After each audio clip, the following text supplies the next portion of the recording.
Hey guys, welcome back to the channel. This is a story about what if Naruto was Sage of 7 Paths.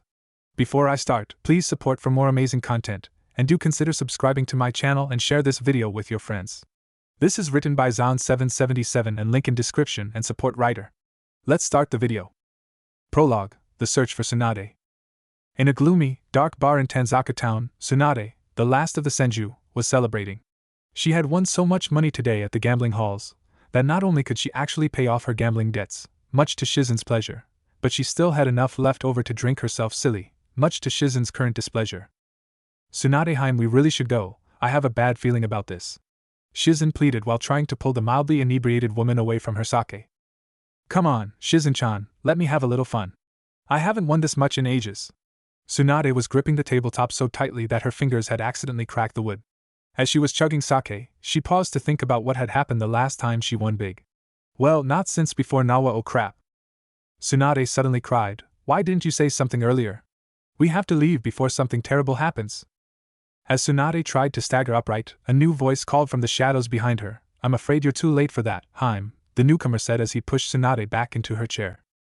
The stranger stepped into the light, revealing a large man easily a foot taller than Tsunade with his wooden geta, even taller if you counted his wild, spiky white hair, which he kept out of his face with a Hittite embossed with the kanji for oil. He was Jiraiya, the Gamma Sennin, and most unusually, his face showed barely contained rage. Jiraiya, what are you doing? Let me go immediately. Tsunade struggled to rise from her chair, but the enormous amount of sake she had drunk prevented her from actually standing. I'm sorry, Haim, but I need you to return to Konoha. Sensei is in a coma and my apprentice is on death's door. Only you can save them now. Jiraiya was now in front of Tsunade, blocking her path to the door, with his arms crossed over his chest and a fearsome scowl on his face. Your apprentice and sensei? I don't care, Konoha doesn't deserve.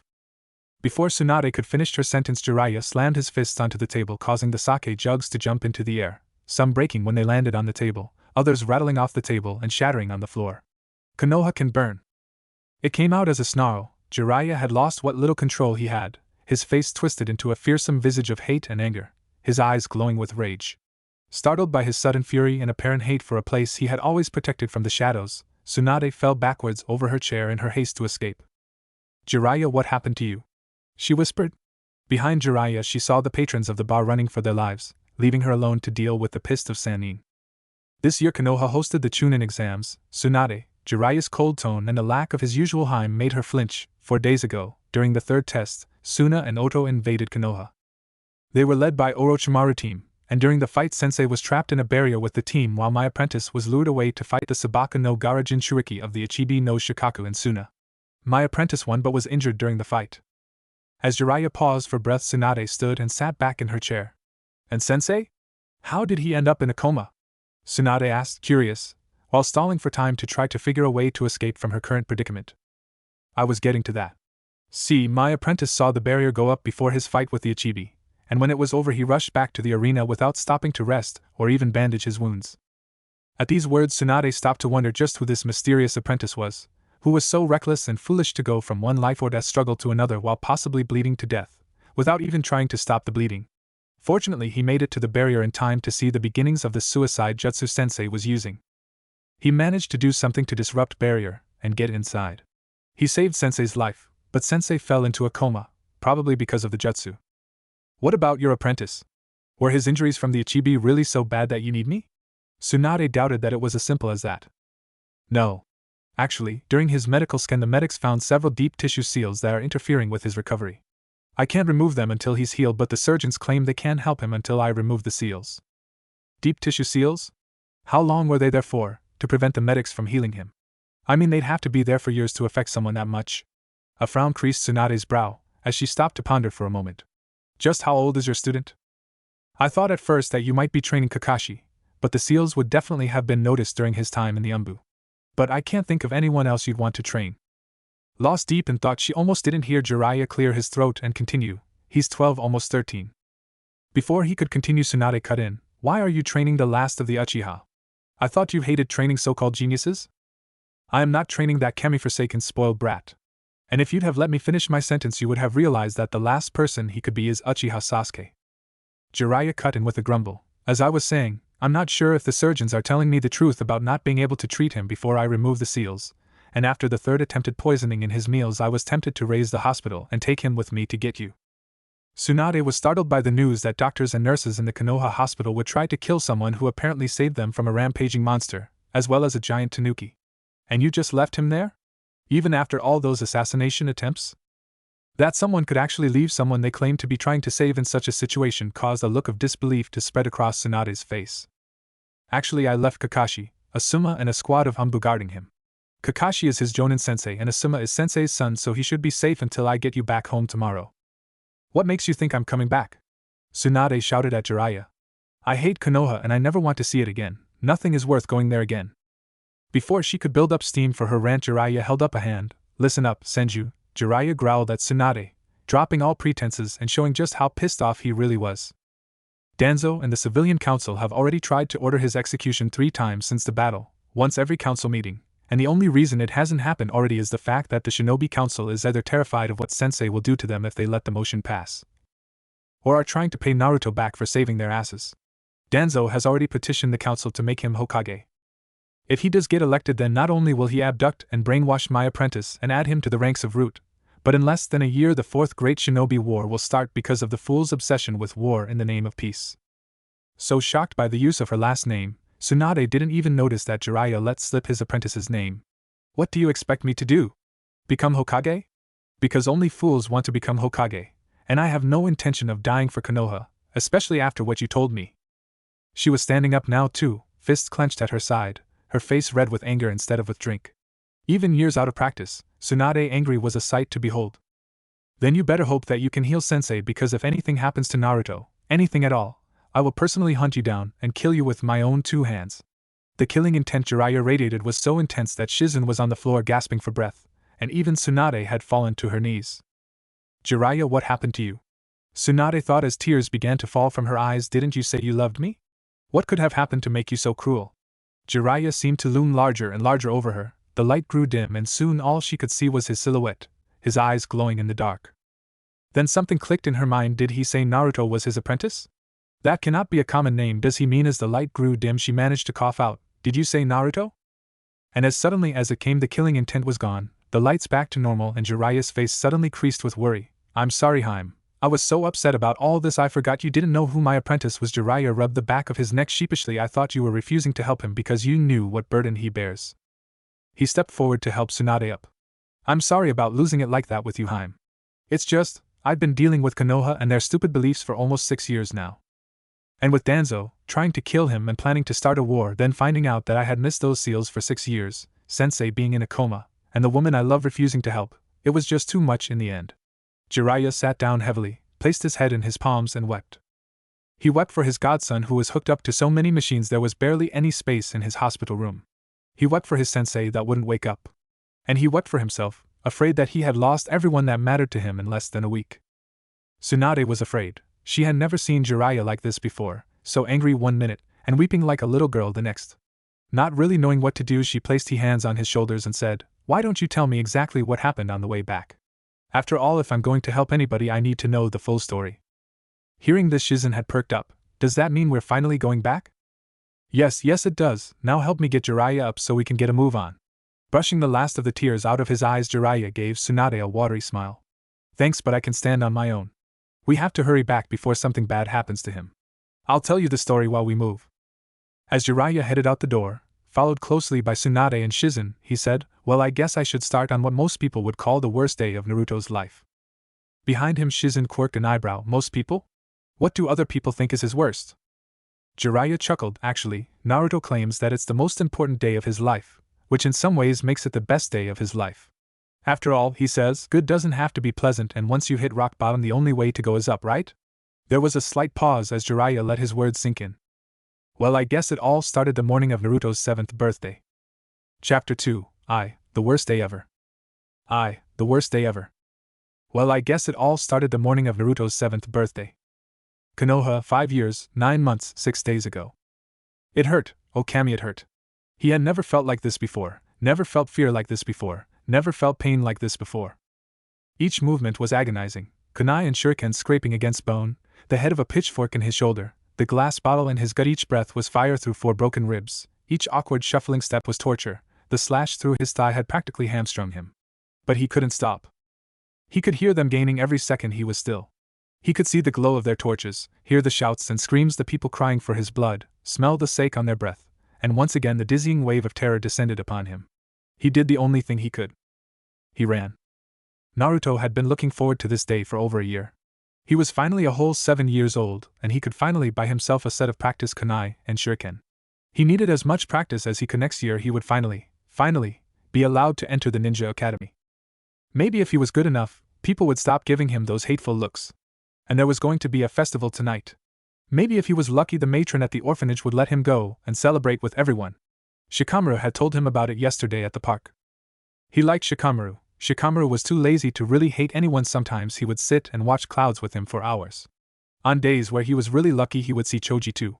Choji would give him a few of his chips. He loved chips. He never got any snacks at the orphanage, and sit with them enjoying the breeze. Maybe he would see Shikamaru and Choji at the festival today. He couldn't wait.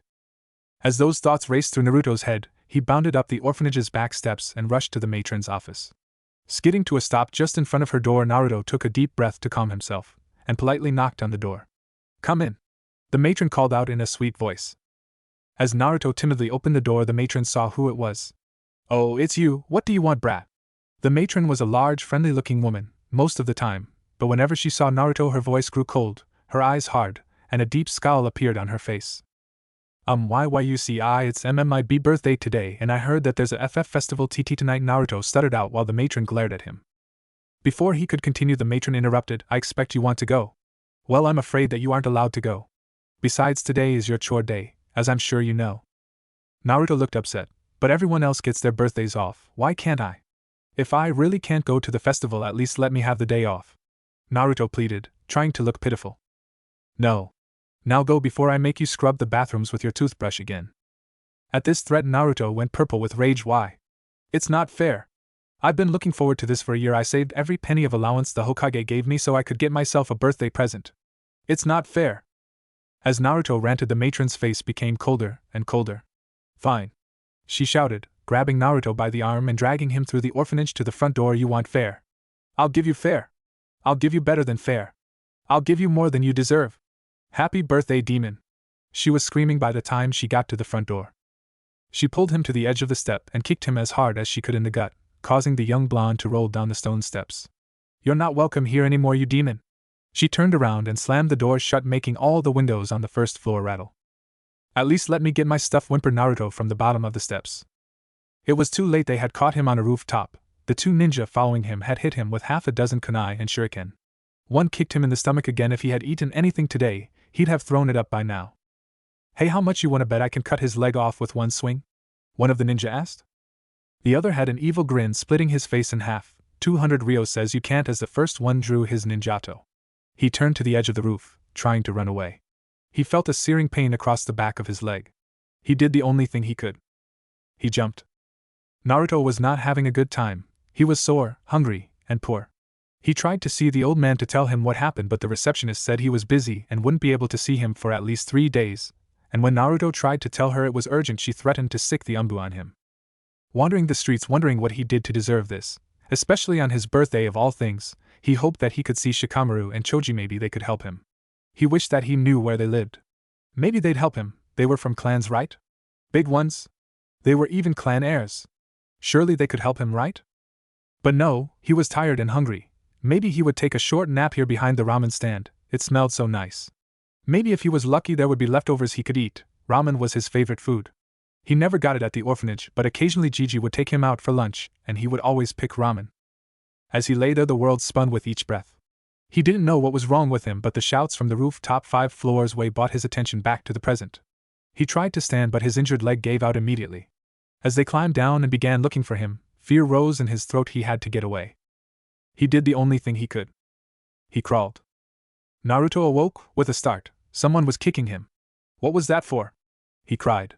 Today was just not his day. He lost his home, his money, he was beaten twice so far, and he was starving. "Demon! What do you think you're doing here?"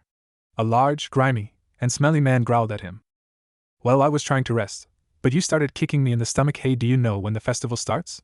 Naruto's mind was prone to strange jumps of topic at the best of times, but he was tired, hungry, cold and sore, and didn't really care what other people thought of him right now. I hope to see my friends there cause I really need their help with something. Before Naruto could continue, the drunk kicked Naruto in the stomach. Demons don't have friends, brat. While Naruto was on the ground whimpering, the drunk took the last swig of sake from his bottle. Oh, I know, the drunk belched. Let's play a little game of tag. The drunk brought the now empty bottle down on Naruto's head. Kicking him into the street, the drunk bellowed. Looky here, boys, I found us our very own fox. For our very own fox hunt. Run, little fox, run. Seeing the crowd of smelly drunks leering evilly at him, Naruto ran. It was no use, he couldn't move his body anymore. The evil men had surrounded him, they were kicking him and stabbing him. One pinned him to the ground with a pitchfork as another tried to gut him with a broken glass bottle. As the world faded and the lights dimmed, the jeering calls of the mob quieted into a gentle breeze and the blows softened until he could imagine them as soft raindrops. For a moment there was peace. And he did the only thing he could. He wept. And in the dark, something woke from its long slumber. Its bright red eye opened for the first time in 7 years. It did the only thing it could. It called. And the child answered. Naruto woke in what appeared to be a dark sewer. The water was barely an inch deep but rising rapidly. So, Ninjen, are you my jailer? Come to gloat, have you? The deep voice reverberated through the tunnel. Struggling to stand, Naruto managed to raise himself onto his hands and knees. Looking ahead, Naruto saw the bars of a huge cage stretching from wall to wall and from floor to ceiling. In the darkness beyond the bars, Naruto could see a huge red eye glaring at him. I don't know who you are, where I am, what you want, or how I got away from the mob, but I would never lock someone away. As Naruto spoke, he dragged himself over to the cage. Wow, you're a big fox, you look like you could help me. Would you hide me from the evil men who want to kill me? Shouldn't you cower in fear before the mighty Kyuubi no Kitsune? The Kyuubi was puzzled. Never had anyone actually asked for its help. They either took his power from him or forced him to do their bidding. What's a Kyuubi? Are they strong? Naruto asked with a blank look. Very, I am the strongest Bijou in all the land. The merest flick of my tails can level mounts and cause tsunamis, the Kyuubi bragged. Oh good, then please hide me, Kyuubi-san. Naruto then did what many would call the stupidest thing possible. He dragged himself into the Kyuubi's cage. Stunned by this idiocy, the Kyuubi forgot to crush him like an ant and watched stunned as Naruto dragged himself over to its paw. You have very soft fur, Fox-san, I think I'll take a little nap here. Naruto latched onto the fox's leg, cuddling with it like it was a big pillow. The Kyuubi was in shock. He was the biggest, at least until the fourth sealed half of him away. Damn it, baddest, angriest thing on the face of the earth, and this little mortal brat was using him as a pillow. The Kyuubi's internal rant was cut off by the searing pain it suddenly felt blinking in the half-light of torches. It realized just why the brat had come into its cage to hide. As the Kyuubi looked out through Naruto's eyes, he found himself surrounded by 20 angry drunks with weapons, his body mangled. His chakra was too poisonous to use much of without killing the boy, and possibly himself, he wasn't sure. The Kyuubi pushed as much of its chakra into the boy's injured leg as he dared and stood shakily up. His eyes have gone red, one of the men shouted. The demon is getting loose, kill it quickly. The ninja with the sword drew his weapon and approached the panting red-eyed child. Cowards! It's almost dead. I'll cut its head off with one swing and be done with it. The Kyuubi moved Naruto's body with surprising speed, dodging the clumsy swing of the drunken Chunin. He grabbed the ninja's wrist and with a sharp twist broke it. Before anyone else could react, the Kyuubi grabbed the ninjato from the man's loosened grip and ran him through with it. Leaving the sword in the man's stomach, the Kyuubi jumped over the group and ran for it, ignoring as much of the pain and fear as it could. It hurt, oh Kami, it hurt. He had never felt like this before, never felt fear like this before, never felt pain like this before. Each movement was agonizing, kunai and shuriken scraping against bone, the head of a pitchfork in his shoulder, the glass bottle in his gut. Each breath was fire through 4 broken ribs, each awkward shuffling step was torture, the slash through his thigh had hamstrung him. But he couldn't stop. He could hear them gaining every second he was still. He could see the glow of their torches, hear the shouts and screams, the people crying for his blood, smell the sake on their breath, and once again the dizzying wave of terror descended upon him. He did the only thing he could. He ran. On the road from Tanzaku town to Konoha, present day. You're kidding me. Tsunade yelled. The kid did what? Tsunade couldn't believe her ears. Sure, people did some stupid things trying to survive, but slipping into what was obviously a prison to cuddle with the giant furry demon fox was a whole other level of stupid. How did he survive that? And how did you get the fox to let go of his body? Asked Shizen. Well, Jiraiya continued, the fox managed to keep them busy for another 5 minutes or so, before me and the third managed to find him. Man, I've never seen Sensei so angry in all my life. Chapter 3, 2, Answers and Questions. 2. Answers and Questions. Present day on the road to Konoha. So, where were you and Sensei during all this? Asked Tsunade. Well, Jiraiya began, I noticed something was wrong when I went to visit him to give him his birthday present on the sly. When I opened his window, his room was trashed, and all his possessions were torn to shreds. I was worried and went to confront the matron. Konoha, 5 years, 9 months, 6 days ago. Jiraiya was worried. Naruto, his 7-year-old godson, was missing, his room trashed, and no one claimed to have seen him today. At least there's no blood, that's a good sign, right? I should have taken him in when he was still a baby. How did I let Sensei talk me into leaving him at an orphanage so I could keep running my spy network? Jiraiya dropped from the roof of the orphanage into the enclosed backyard, where he had seen the matron playing with some of the children. Excuse me, miss, have you seen Naruto, little blonde boy about this tall? Jiraiya frowned at the look of disgust that flashed across the woman's face. Naruto? There's never been a boy by that name here. Now, please excuse me, I have children to look after. Jiraiya grabbed the woman's shoulder. Are you sure, miss? Never heard of Uzumaki Naruto. I am sure the third would absolutely love to hear about this. Scowling, the woman grumbled, I said there never was a boy named Naruto here. I didn't know you were looking for the demon too. Maybe if you hurry you'll be able to get some of the action. Last I heard it was giving the hunters quite the chase. Take what you want as a trophy, but I have dibs on its head. It'll look fabulous over my fireplace. Besides, I set up this little fox hunt, so it's mine by right as organizer, the woman said smugly, not noticing the look of shock and horror that was spreading across Jiraiya's face. The entry fee for the hunt is 50,000 ryo, payable to. Before she could finish, Jiraiya sucker punched her in the gut, lifting her 3 feet off the floor. That demon is my godson, Jiraiya growled, you're coming with me, bitch. With that, Jiraiya slung the unconscious woman, who was now foaming at the mouth, over his shoulder and shined away in a swirl of leaves. Skidding to a halt in front of the Hokage's tower, Jiraiya stormed into the reception area. Get me Sensei and tell him it's about Naruto. The receptionist looked up from her work, actually a game of solitaire, barely lifting an eyebrow at the sight of a large man with a larger woman slung over his shoulder. Hey, ninjas are weird. Naruto's already been here. I've set him up with an appointment in. She looks down at her appointment book. 2 weeks. Knowing him, whatever it is can wait. By this point Jiraiya was pissed, and as much as he hated the woman slung over his shoulder, this lazy bitch was now number 2 on his shit list. Seething with rage at the apathy that might have just cost him the closest thing he had to family, Jiraiya lashed out with a foot, catching the desk and flipping it over the receptionist's head and into the door behind her. Jiraiya stormed into the Sandaime Hokage's office. Naruto's gone missing. Apparently a group of drunks decided to have themselves a fox hunt after this horror, he spat, dropping the matron on the floor, decided that Naruto wasn't welcome at the orphanage anymore. Before he had finished speaking, Sarutobi Hiruzen, the Sandaime Hokage, was already pulling out his crystal ball, flashing through the hand seals and muttering the jutsu under his breath. Something's wrong with his chakra, I can't find him. Flashing through another set of hand seals, Hiruzen readjusted his crystal ball's focus. Sighing with relief as the ball refocused with Naruto's distinctive orange jumpsuit swimming into view, the Hokage said, he's still alive. The tracking seal I placed on him is still functioning. Trailing off, his eyes widened as the now Kyuubi-controlled Naruto struggled down an alleyway, his many wounds obvious. Kami, Jiraiya, we have to hurry, he's already half dead. The Hokage cried as he jumped up and grabbed his robe and hat before leaping out of the window and running off, Jiraiya quickly catching up. Why the hat, sensei? Jiraiya questioned. Despite the urgency of the situation, he was genuinely curious as to why his sensei grabbed his hat before running off. I want those responsible and all who witness to know what happens when you threaten one of Konoha's own. I'm not stopping them as Naruto's Jiji, Sarutobi Hiruzen, but as the Sandaime Hokage, whose job it is to protect those who live within Konoha's walls. For the first time in its long life, the Kyuubi was tired. It had learned much in its short time controlling Naruto's body. It had always known the feel of the hunt, but that was as the thrill of the hunter, not the terror of the hunted. It thought it had known pain, but compared to the boy's wounds, the ceiling was a bad sunburn. But the exhaustion it felt right now was something that the Kyuubi had never had experienced before. Its body was made of pure chakra, so it couldn't get tired ever, but now he was tired. It had run as hard and as long as it could, but the boy's body couldn't take much more. It was taking all of the Kyuubi's impressive control just to remain upright and walking now. His vision was swimming from blood loss, so the Kyuubi didn't notice the alley he was in was a dead end and staggered into the back wall, knocking himself down in the process. After dragging himself upright, the Kyuubi looked towards the mouth of the alley only to see its only path of escape cut off by the mob. Shit, what a way to go, Ningen, the Kyuubi questioned.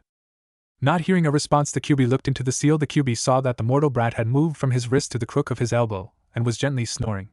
How could those villagers confuse him with Emi? He looks about as threatening as a newborn kid, unknown to the fox, A new emotion had filtered through Naruto into him. Curling up around the sleeping Naruto, the fox murmured aloud, "You're not bad for a mortal, Kit. I wish I could have done more for you, but if I used any more chakra your chakra pathways would have exploded, kind of defeats the whole purpose." The fox placed a large paw/hand over Naruto. "All I can do now is make sure you're comfortable when you die in the physical world." Naruto's body collapsed against the wall, no longer having the strength to stand. Deciding that no one deserved to die alone, the fox prepared to enter Naruto's mindscape and the seal within. As his eyes were closing, two shapes blurred in front of him, one white and the other green. Blinking at the sudden intrusion, the fox wondered what was going on. Seeing the mob through the crystal ball and seeing them in person were two very different things. Through the ball you couldn't smell the blood and fear from Naruto, or the sake and smoke from the mob. The way they had landed caused Jiraiya to be in front, with the Hokage standing in his shadow, barely visible to the mob. "Oh, who do you think you are?" The leader of the mob slurred. "Does the demon fox this? Go out o' our way, we needs to kill it. We'll be arrows, get medals and everything." Despite the gravity of the situation, the man had asked who he was, and it was polite to tell people the name of the person who killed them. Besides, his introduction annoyed people, and annoying people was always a good way to start the fight. Slamming his palms on the ground, he summoned Gamma underneath him. As soon as he summoned Gamma, the Kyuubi went back into the seal momentarily and woke Naruto up. "Hey, Kit, wake up! You don't want to miss this." Rubbing his eyes groggily, Naruto asked, "What's going on?" Smirking, the Kyuubi pulled Naruto up so he could see through his eyes again, while trying to do his best to protect Naruto from the excruciating pain his body was in. After all, this looked promising, and who would want to miss something like this because you had a dozen kunai lodged in your back? Jiraiya and Gamma fell into their favorite poses. "Thanks for asking. Mount Miyaboku's Gamma Sennin, member of the legendary Sannin, the gallant Jiraiya." Pausing momentarily to enjoy the confused looks on their faces, Jiraiya continued, "You'd better remember it because it's the last thing you'll ever hear." The smarter ones were already trying to run. "Oh, no you don't. Gamayuden, toad oil bullet." Jiraiya sprayed the mob, including those trying to escape, with thick, slimy oil, immobilizing them for what was to come. Stepping to the side so the mob and the large number of people gathered around them to watch, from a reasonable safe distance, after all ninja were dangerous, and the one with the frog claimed to be the gallant Jiraiya, could see just who was standing behind him, the whispers started when they saw the Hokage. "It's the Hokage we're saved." "No, you fool, he has a soft spot for the demon." "What's he gonna do? Arrest us? The council hates the demon more than we do. We'll get off with a fine. Hell, they'd give us medals if the demon kicked it." "Oh man, I knew this was a bad idea, we're so dead." "Danzo-sama, I have failed you," one in the back whispered. Jiraiya made a mental note to keep a closer eye on the old warhawk, despite the anger clouding his vision. "I, Sarutobi Hiruzen, Sandaime Hokage, after hearing the confessions of the accused, sentence you to immediate execution for the crimes of assault and battery, attempted murder of a minor, attempted murder of a clan heir, attempted murder of a clan head, attempted genocide of a clan, violation of an S-class secret, and child abuse." The silence was deafening. Then the screams started. "What clan? He's an orphan!" One shouted, another cried, "Genocide? There's only one of him." As the screams got louder, more and more people gathered on the roofs and across from the alley, watching and waiting to see how the Sandaime would carry out his orders of execution. "Silence!" Hiruzen bellowed. "I believe most of these crimes are self-explanatory and obvious. However, let it be known that not only is Uzumaki Naruto the last known Uzumaki of Yuzuno Kuni, he is the direct descendant of the last clan head, which, while technically only a clan heir, crimes against him are legally judged as if they were made against a clan head. And yes," he said, turning to the man who had claimed that there's only one of him, "there's only one of him, that's what the last of the Uzumaki means. If you kill him there will be no more of them, ever, which is genocide." Hiruzen snarled. "And now it's time for your sentence to be announced, death by burning." Bringing up his hands, he began the seals slowly and carefully, announcing each one as he made it: ram, horse, snake, dragon, rat, ox, tiger, katon, Karyo, enden, fire, release, fire, dragon, flame, bullet. Most of the ninja watching had backed up a good distance by the third seal. All but the most moronic civilians had backed up by the last. The screams and smell of burning were horrible. Even some of the ninja watching turned green, and many civilians had emptied the contents of their stomachs. But long before the screams had died down, Jiraiya and Hiruzen had gathered up the barely conscious Naruto/Kyuubi and Sunshine to the Konoha General Hospital. "We need a surgeon and a private room now. This is an S-ranked mission, pay to be received on successful rehabilitation of the patient." After what he witnessed tonight, the Hokage had no faith in the people of the village when it came to Naruto. So he appealed to the one thing he knew would work: their greed. Sitting in the operating room, watching as the surgeons bustled around Naruto while nearly panicking at the state he was in, whether it was from concern the well-being of the patient, or their wallets. Jiraiya wasn't sure. It was a long night for both Jiraiya and the Hokage. Inside Naruto's mind. So you're the reason why everybody hates me? What did you do to piss them off so badly? Naruto and the fox were sitting in the seal talking about things while they waited for Naruto's body to be healed enough for Naruto to ask the Hokage questions about his past and his family. Even if he was the last one, he wanted to learn all about them. The Kyuubi had offered to tell him, but Naruto wanted the old man to explain why he hadn't told him about his clan. So, instead they were talking about why the village hated him so much and how the fox had gotten sealed inside him. Well, when you were born, the seal that kept me and your mother weakened enough for me to try to escape. Naruto interrupted loudly with, "Wait, you knew my mother? Wait. You were sealed inside her too? You didn't know? I never really talked to her much. She had me sealed up tighter than a miser's purse, so I don't know much about her or your father, but the Hokage definitely knows. Add that to the list of questions you want to ask him. Anyway, Kit, don't you want to hear the test of the story?" Naruto made a zipping motion over his lips and sat at attention, eyes shining with curiosity.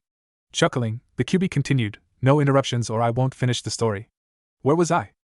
So yeah, I felt the seal weakening and tried to make my escape, 'cause her seal made yours look like a day at the beach.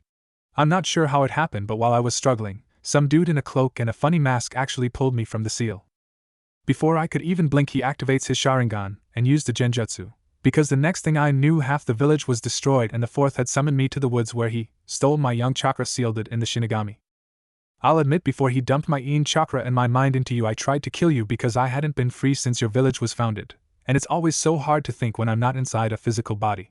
But he and your mother blocked my claw with their bodies before finishing the sealing. That's the last thing I really remember before waking up during your fight." Scratching his head, the Kyuubi paused for a moment. "Sorry about trying to kill you like that. My chakra is pretty potent and angry. It's always so hard to think straight without a flesh and blood body shielding my mind. So, any questions?" "Just one. What's your name? I mean, it's rude to keep calling you Fox, and Kyuubi is just a title, so do you have a name? If you don't, I can try to give you one," Naruto said cheerfully. After stopping to think for a moment, the Kyuubi decided to speak. "You're the first person to ask for my name since it was given to me. My name is Kurama. Pleased to meet you." "Uzumaki Naruto, likewise," Naruto said, offering his tiny hand to Kurama. Chuckling, Kurama held out his pinky for the boy to shake. "Now get some rest, we have a busy day tomorrow." The next morning, Jiraiya woke with a start. Something was wrong with Naruto, he could tell. Shaking his sensei, awake, he turned to see Naruto staring at him with bright red eyes. "We need to talk before the kid wakes up." Chapter 4 3 Answers and Questions 2. 2. Answers and Questions 2. Konoha, 5 years, 9 months, 5 days ago. Jiraiya woke with a start. Something was wrong with Naruto, he could tell. Shaking his sensei, awake, he turned to see Naruto staring at him with bright red eyes. "That we need to talk before the kid wakes up." Before the kid, Jiraiya's eyes widened in panic. He rushed to Naruto's bed and yanked his shirt up. Sighing in relief at what he found, Jiraiya turned to the Hokage. "The seal's fine, but how is the fox talking?" "I'm right here, Ningen, I can hear you," Kurama growled. "Sensei, have you ever heard of a Jinchuriki seal acting like this?" Ignoring the bijou, Jiraiya turned to the Hokage. "Because I've never even heard a rumor that such a thing was possible." Kurama used a brief flash of killing intent to catch the attention of the two old men. "Ignoring me is..." Before he could finish, the widow shattered and a tall silver-haired man barreled into the room. The man was dressed in the standard ANBU uniform.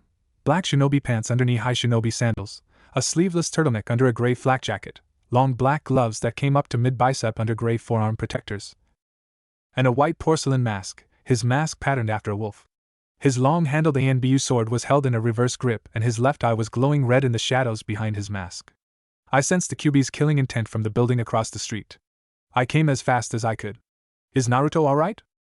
The masked ninja sounded bored out of his mind, but the man's tense shoulders gave away his nerves. "Stand down, Inu. We were trying to figure out what had happened to Naruto when you burst through the window like that."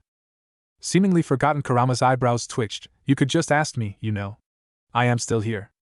Inu jumped at the deep, almost demonic, voice coming from the 7-year-old boy. "What's going on, Hokage-sama?" Palming his face, Hiruzen said, "How about we let the fox tell us exactly what's going on, since he seems so eager to share? Finally, if the kid didn't like you so much, and we were actually able to move, I'd have turned you two into grease stains on the walls, and floor and ceiling, for ignoring me like that." The fox grumbled, momentarily forgetting why he was even bothering to talk to these two. "You wanted to know what happened last night, right? Well, to start, the kid is the either stupidest, or the craziest being ever, followed closely by your villagers. The QB began to explain how Naruto was thrown out of the orphanage, attacked, and nearly killed over the course of 10 hours. At this point, Inu interrupted, I told you Naruto should have always had an ANBU bodyguard. With his face in his hands, the Hokage said, I'm sorry, Inu. I promise you after this I'll always have an ANBU escorting him wherever he goes. In fact, I'm willing to offer you the mission, long term, and make it S rank. Now Inu wasn't a greedy person, unless a certain series of orange-covered books were involved. He would have taken the mission even if it was only B or C rank, but seeing as the author of his favorite series in the room, he decided to charge a little extra. I'll do it, but I want an autographed copy of every book in the Ika Ika Paradise series, and an advance copy of each new book, also autographed. Both the Hokage and Jiraiya sweat dropped at this. You realize, Jiraiya said slowly, in the tone of voice one uses for small children and the mentally challenged, that with the amount of money you'd get from a long-term S rank, you could buy 1,000 sets of my books, right? Ahem, the QB interrupted, don't you want to actually know what happened? At this rate, the kid's going to wake up long before I finish what I have to say. Launching back into the story, Kurama continued with how, half dead, Naruto had entered his mindscape, and actually crawled into the seal, and how Kurama kept him alive until the Hokage and Jiraiya showed up. Now that that's over, let's get to the reason I'm actually talking to you. The kid has a mile-long list of questions about his family. Answer them, or I will. I'm giving you this chance to make it up to him, don't waste it. Kurama paused for a second, his eyes glassing over. Seems the kid is waking up. Remember what I said. Morning, Gigi. Who are the other 2 old guys with you? Naruto yawned and stretched, his eyes still red, showing that the QB was indeed listening in. Oh brat, I'm only 21. Who are you calling old? Inu grumbled. Blinking at this new piece of information, Naruto replied, Really? Only 21? But your hair's already gray and everything. Eyebrows twitching behind his mask, Inu said, I'm going to pretend you didn't call my very clearly silver hair gray and call me old because of it. It would make a terrible impression to kill my new charge, especially in front of my bosses, less than a minute after I met him. Whatever. Gigi, I have a ton of questions for you. Last night you said I had a clan and that I was a direct descendant of the last clan head. Does that mean you know who my parents were? Why didn't you tell me about my parents? What about Kurama? Did you know about him too? What was my clan good at? Where were they from? Why does no one know about them? Was the matron telling the truth when she said that my parents abandoned me because I was a demon? Do I have any family left? Kurama said you knew who my father was, why didn't you ever tell me?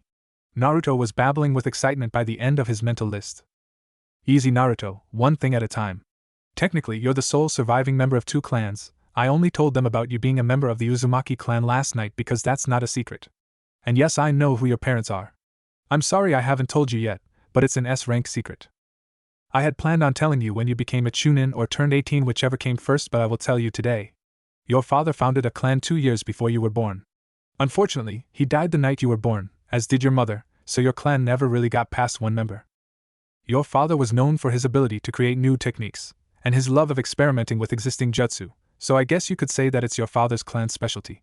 Now the Uzumaki were known for 3 things. Their incredible longevity, members living to see their 200th birthday was commonplace. Another thing they were well known for was their skill in Fuin Jutsu. The art of sealing an Uzumaki seal master with time to prepare was one of the most feared things in the elemental nations. There seemed to be nothing they couldn't do. In fact, their fearsome reputation was one of the main reasons Yuzu no Kuni was wiped off of the map during the Third Great Shinobi War. The final thing they were known for was their high levels of yang chakra, which they used to create physical chains of chakra to attack and bind things. Your father's clan was from Konoha, and your mother's was from Uzushio, the village hidden in the whirling tides, the hidden village of Yuzu no Kuni, the land of whirlpools. Now I have no idea who or what Kurama is, but your parents never abandoned you. They both died the night the QB was sealed inside you. Did that answer all of your questions? No, you never told me if I have any family left, or why no one remembers such a famous-sounding place like Yuzu no Kuni. Oh, and Kurama's mad at me. Apparently you don't deserve to know his name, and he's sulk. I am not sulking, brat. Temporarily stunned by the QB's interruption, Inu was the first to react. The QB has a name? Why doesn't anyone know it? He asked, perplexed. Bleg, that was weird, it felt like my tongue tied itself in a knot. Naruto complained, making weird noises with his tongue, like he was trying to get peanut butter off the roof of his mouth. Technically all of Konoha remembers Yuzu no Kuni. Our Chunin and Jonin wear the Uzumaki clan symbol on the back of their flak jackets.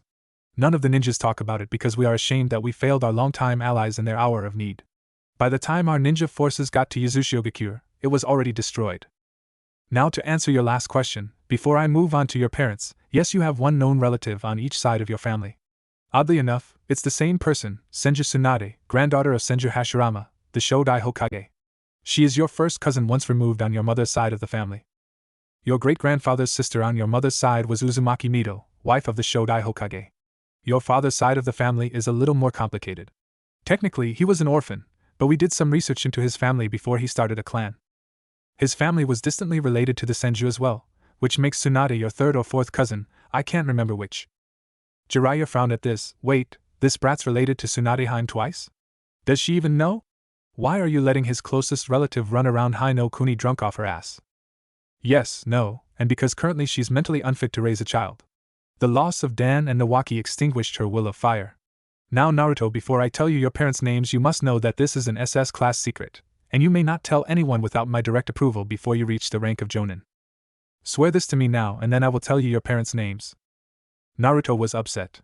Why should I have to promise not to tell anyone my parents' names? Did they do something bad? The Hokage shook his head. No, Naruto, your parents were heroes, but they made many enemies. If word got out, to say IWA or Kumo, you would have S-ranked ninjas trying to kill you on a regular basis. It was for your own safety that we did not tell you who your parents were. So, promise me, Naruto, that you won't tell anyone. I promise, Gigi. Naruto swore as solemnly as he could. Please, who are my parents? The third stroked his beard for a moment.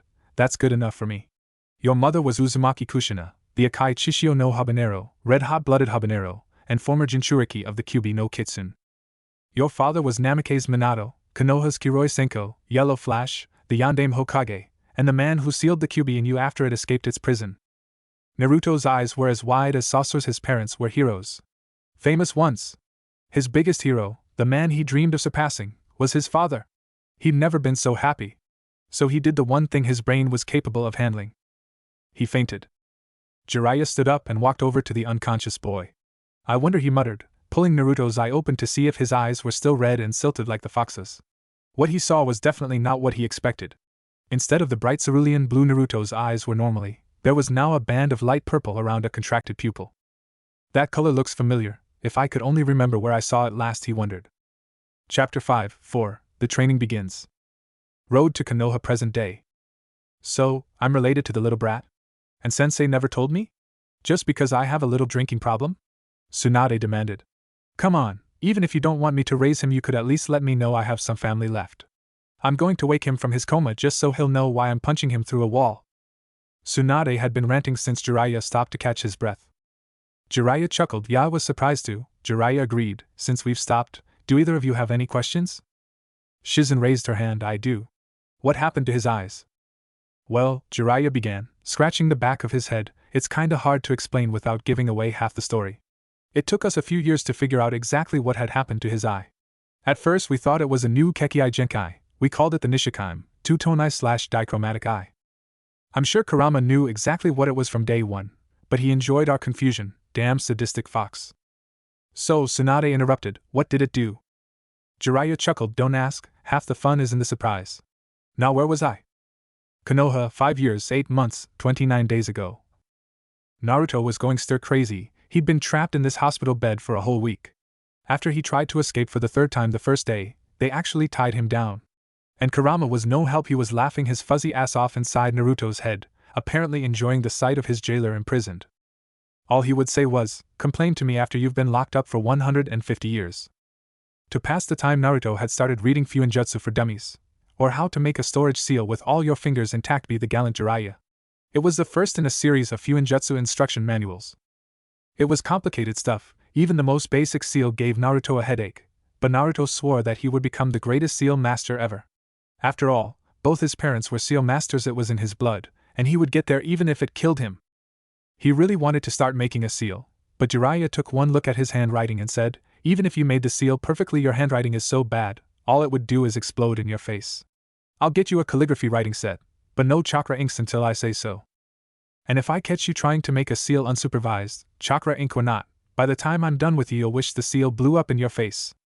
So Naruto had read, with some help from Inu, who was appalled that no one had actually tried to teach him to read, and impressed with how much Naruto had managed to teach himself, through 3/4 of the book and made his handwriting almost legible. But right now all Naruto wanted to do was get out of this place.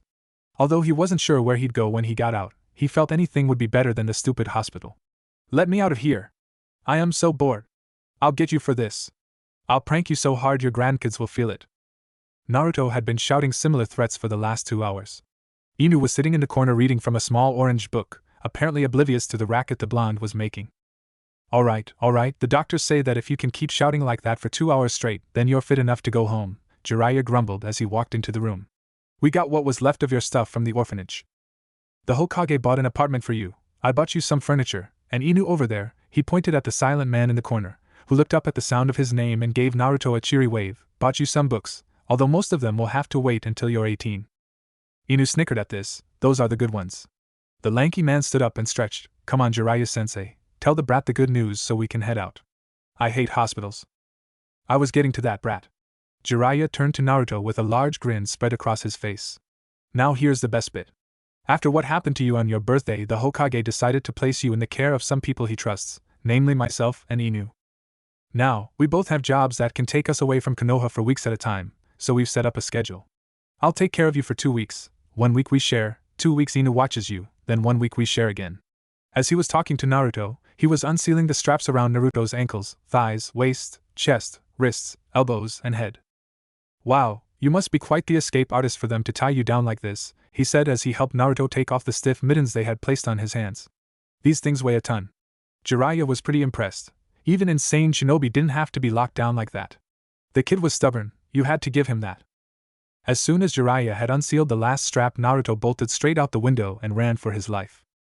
Closing the book, Inu sighed. He doesn't know where the apartment is, does he? Sighing once more at the sight of Jiraiya shaking his head, Inu jumped out after Naruto. Free at last! Free at last!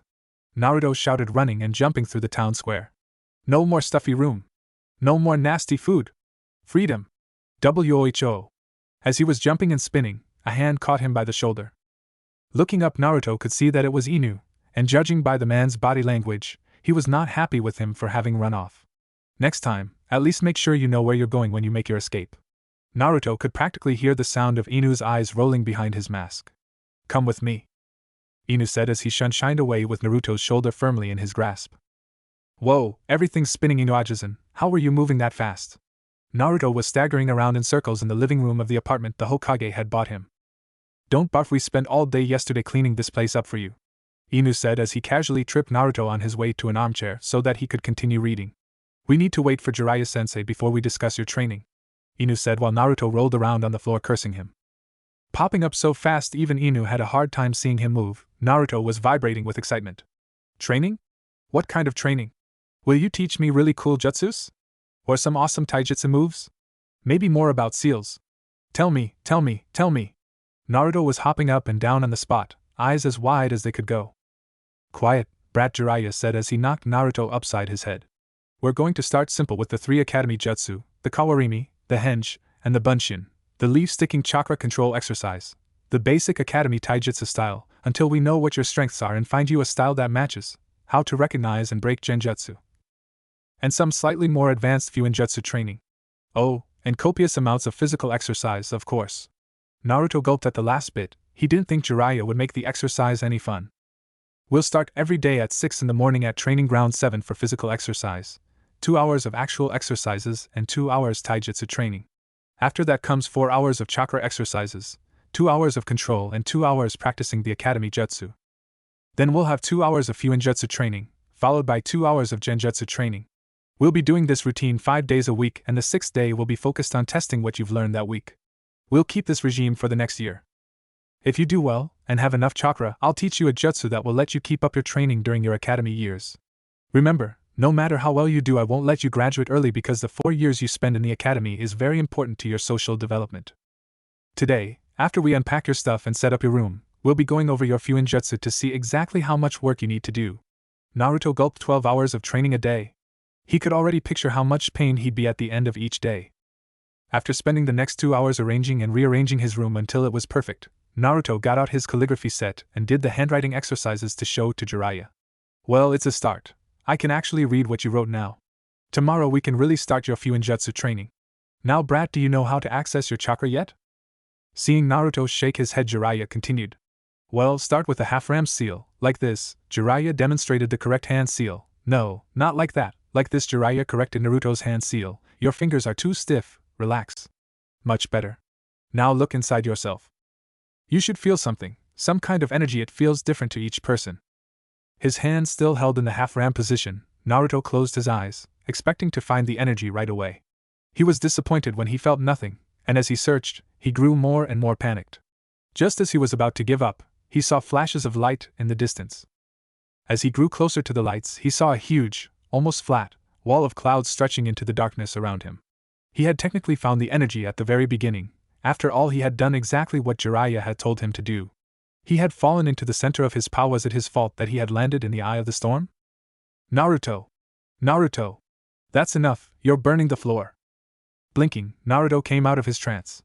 Hehe, sorry about that, it took me a little while to realize I had found my power. Naruto sheepishly rubbed the back of his head. Kid, just how do you miss that much power? Jiraiya looked at Naruto with disbelief. Well, the center of my power was empty. It was pitch black with a smattering of stars overhead. But I saw a flash of light out of the corner of my eye and headed towards it, and eventually I saw in the distance a huge wall of clouds. There was thunder, lightning, wind and rain. It was beautiful. In his head, Jiraiya was impressed. Naruto's power took the form hurricane, which spoke of a strong affinity for wind, water and lightning. Then there was the fact that he had found his power instantly, and on his first try. The kid had real talent. It was shame he was as dumb as a box of rocks. Reaching into his pocket, Jiraiya took out a piece of chakra paper. I had intended to save this for later, but after what I just heard I have a theory that I want to test. Here, take this and channel some chakra into it. Looking at him as if he were mad, Naruto took the paper from Jiraiya and did as the Sannin said. Naruto yelped in surprise as the paper he held shredded itself into 10 pieces. Then the pieces crinkled into little balls. Naruto bent down to pick up one of the pieces. Hey, it's soaking wet. Hehe, looks like I was right. It seems like you have a strong wind and water affinity, and a decent lightning affinity. Having 3 affinities is quite rare. I can only think of 1 or 2 ninja with 3 affinities. Most people only have 1. Really? How many do you have? Which one is it? Naruto asked. Believe it or not, I have the 2 you don't have, earth and fire. Inu is one of the ninja I know of with 3. He has lightning, water, and earth. Now before you ask, not having an affinity doesn't mean you can't use jutsu from that affinity. Inu over here is quite skilled with fire jutsu, but he's had to work a lot harder to get as good as he is with them. Now go to bed.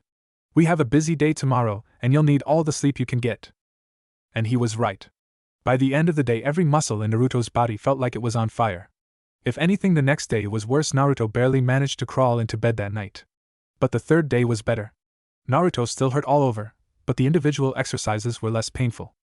And so it went for the next 6 months. Each day Naruto got a little better, and eventually he moved from the leaf-sticking exercise to the tree-walking exercise. He had learned the henge almost immediately, and the kawarimi soon after. But try as he might, he was getting nowhere with the Bunshin no Jutsu. His Fuinjutsu had improved by leaps and bounds. He could make basic storage seals and he could make functional, if unpredictable, explosive tags. Jiraiya discovered that while Naruto had a lot of potential for genjutsu, his control was so horrible that making them was almost impossible. Plus, he was so thick that the first time he was placed in one he didn't notice for 6 hours.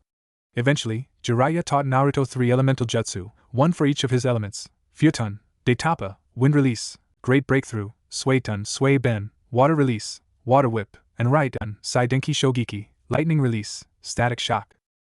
And while he enjoyed learning them more than the Academy 3, his chakra control was pretty poor, and he had a tendency to overdo the jutsus all the time, leaving him exhausted by the end of the day. During this time he finally learned Inu's name, which was Hatake Kakashi. Naruto also learned that Kakashi was one of his father's students, and Kakashi promised him that when he graduated he would teach Naruto some of his father's techniques. Konoha, 5 years, 2 months, 11 days ago. Naruto and Kakashi had just gotten to Training Ground 7 when it happened. The training ground filled with a thick white fog, and a voice echoed from around them: 8 fatal targets: larynx, spine, lungs, liver, jugular vein, subclavian artery, kidneys, heart. Which one should I kill you with? Chapter 6, V. Assassinations and Explosions. Road to Konoha present day. Whoa, don't stop there. It was just getting good. Tsunade grumbled, who had become genuinely interested in the brat's story. Jiraiya had decided to stop and scout out a suitable camping location. They had been traveling for a few hours already, and as it had already been dark when they left, it was almost midnight. The next morning Tsunade, who had taken last watch, woke Jiraiya up by kicking him in the ribs. It's morning. Get up and get on with the story, you evil bastard. Ugh, woman, I think you cracked my ribs. You could have just shaken me awake. I took middle watch. Couldn't you let me have another hour of sleep? The sun's not even up yet. Indeed, the sky was gray with pre-dawn light and they weren't due to start traveling for another hour. Just shut up and tell the story. Jiraiya decided that even her interest in the story wouldn't save him if he pointed out the contradiction in that statement. Alright, get shizen and I'll pick up where I left off. Konoha, 5 years, 2 months, 11 days ago. Naruto and Kakashi had just got to Training Ground 7 when it happened. The training ground filled with a thick white fog, and a voice echoed from around them, 8 fatal targets: larynx, spine, lungs, liver, jugular vein, subclavian artery, kidneys, heart. Which one should I kill you with? Shit! This is the Kirigakure no Jutsu. Kakashi was worried. He was almost certain the person was an assassin after Naruto, which meant that the user of this jutsu was skilled in the silent killing technique. Kakashi grabbed Naruto by his shoulder. Naruto, on the count of 3, I want you to fire a Daitapa directly ahead of you, Kakashi whispered into the blonde's ear. 1, 2, 3. Katan, Gokakyu no Jutsu. Futon Daitapa. The two techniques collided with each other, the wind feeding the flames until the fireball had reached humongous proportions. The heat from the flames evaporated the mist, revealing a large pale man with his Hitayate sideways, the lower half of his face hidden by bandages, striped gray-blue pants, black and white camouflage-patterned leg and arm warmers, and a belt over his shoulder which was used to hold the mammoth Zanbatsu he held casually over his shoulder. Momochi Zabuza, the demon of the hidden mist. I heard you became a missing nin. What are you doing all the way out here? As Kakashi entered his combat stance, he lifted his Hitayate to reveal his Sharingan. Copycat Ninja Kakashi, what an unpleasant surprise. I'm going to have to renegotiate my price for killing the boy. As he was speaking, the mist was slowly getting thicker. Suddenly charging forward, Zabuza swung his sword, the mighty Kubikuri Bocho, decapitating carving knife/executioner's blade, directly at Naruto, who was frozen in fear. Kakashi managed to intercept the blow with a kunai, which Kubikuri Bocho immediately began to cut through. You can't beat me with just a kunai, Kakashi, Zabuza said while increasing the weight he put behind his sword. Good thing I have more than a kunai. Kakashi kicked Zabuza in the gut, sending him flying backwards a few feet. Kakashi charged, getting inside Zabuza's guard, using the Kubikuri Bocho's massive size against Zabuza. Keeping up with Zabuza with his Sharingan, Kakashi's punches and kicks flew with blinding speed. Unfortunately, Kakashi didn't realize he was pushing Zabuza towards the small stream that bordered the training ground. Not bad, but you're still going to die. Taking a deep breath and making the tiger hand seal, Zabuza continued his attack, Suiton, Teppadama, water release, gunshot, spitting several blasts of water at Naruto. He forced Kakashi to move to intercept them, giving him enough time and room to gather water for a slightly larger attack. Suiton, Suihachi, water release, water bowl. Using the high-powered jet of water spraying from his palm to force Kakashi farther away from Naruto, allowing Zabuza to begin his third attack, Suiton, Sui-Ben, water release, water whip. Firing 3 whips at Kakashi, Zabuza used a momentary distraction to charge in close and tried to decapitate the copy ninja. But just as he raised his sword, a flying ball of orange slammed into his side. So instead of taking Kakashi's head off in one swipe, the sword just bit into his side, injuring Kakashi but not killing him outright. Naruto, run to the Hokage's office. I'll hold him off as long as I can. Hell no! There is no way I'm leaving you here, Kakashi Ajisen. I can fight too! Futon Daitapa. Unfortunately, instead of the huge blast of air Naruto had fired earlier, this one was barely more than a sneeze. Zabuza barely had to move to dodge the attack. Zabuza countered his attack with a roundhouse kick that cracked Naruto's ribs and sent him crashing into a tree. As Naruto was sent flying, Kakashi broke free from the water whips. Tired and bleeding heavily, Kakashi used the last of his energy to charge up a Chidori and rush at Zabuza.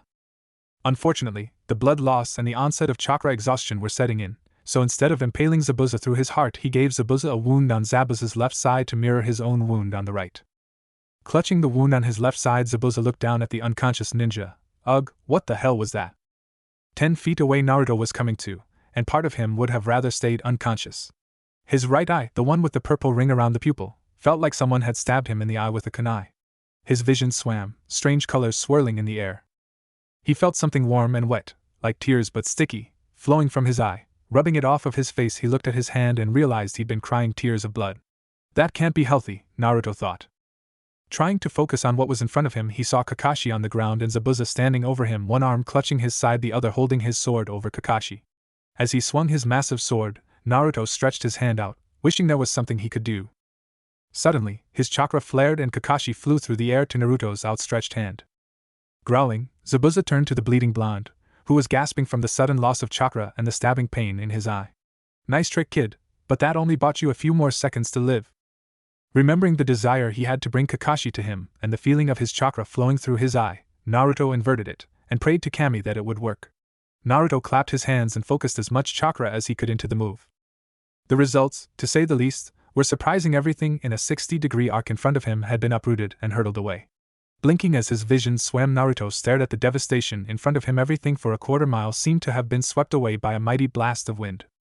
His eye throbbed once more, the pain of it knocking him out, just as the Hokage and a team of mednines arrived on the scene. "Kami, what happened here?" one of the medics asked, staring at the devastation with a look of awe on his face. "Over here, you can stare at the landscaping later. This man's bleeding out."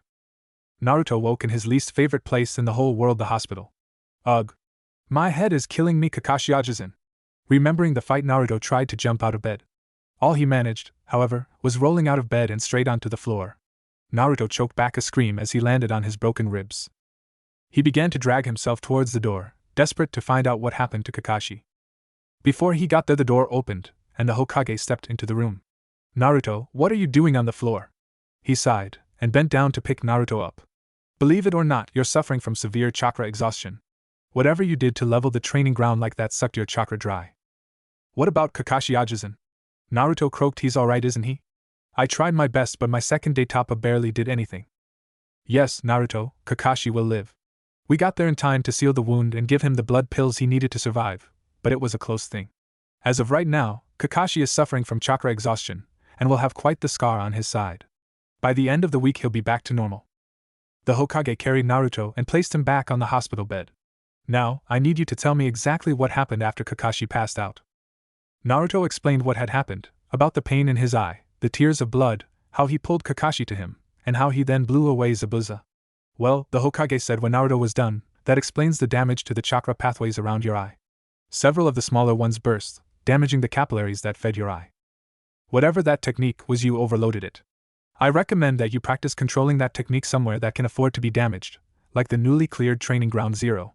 He was, of course, referring to the quarter-mile arc on the edge of Training Ground 7 that Naruto had cleared.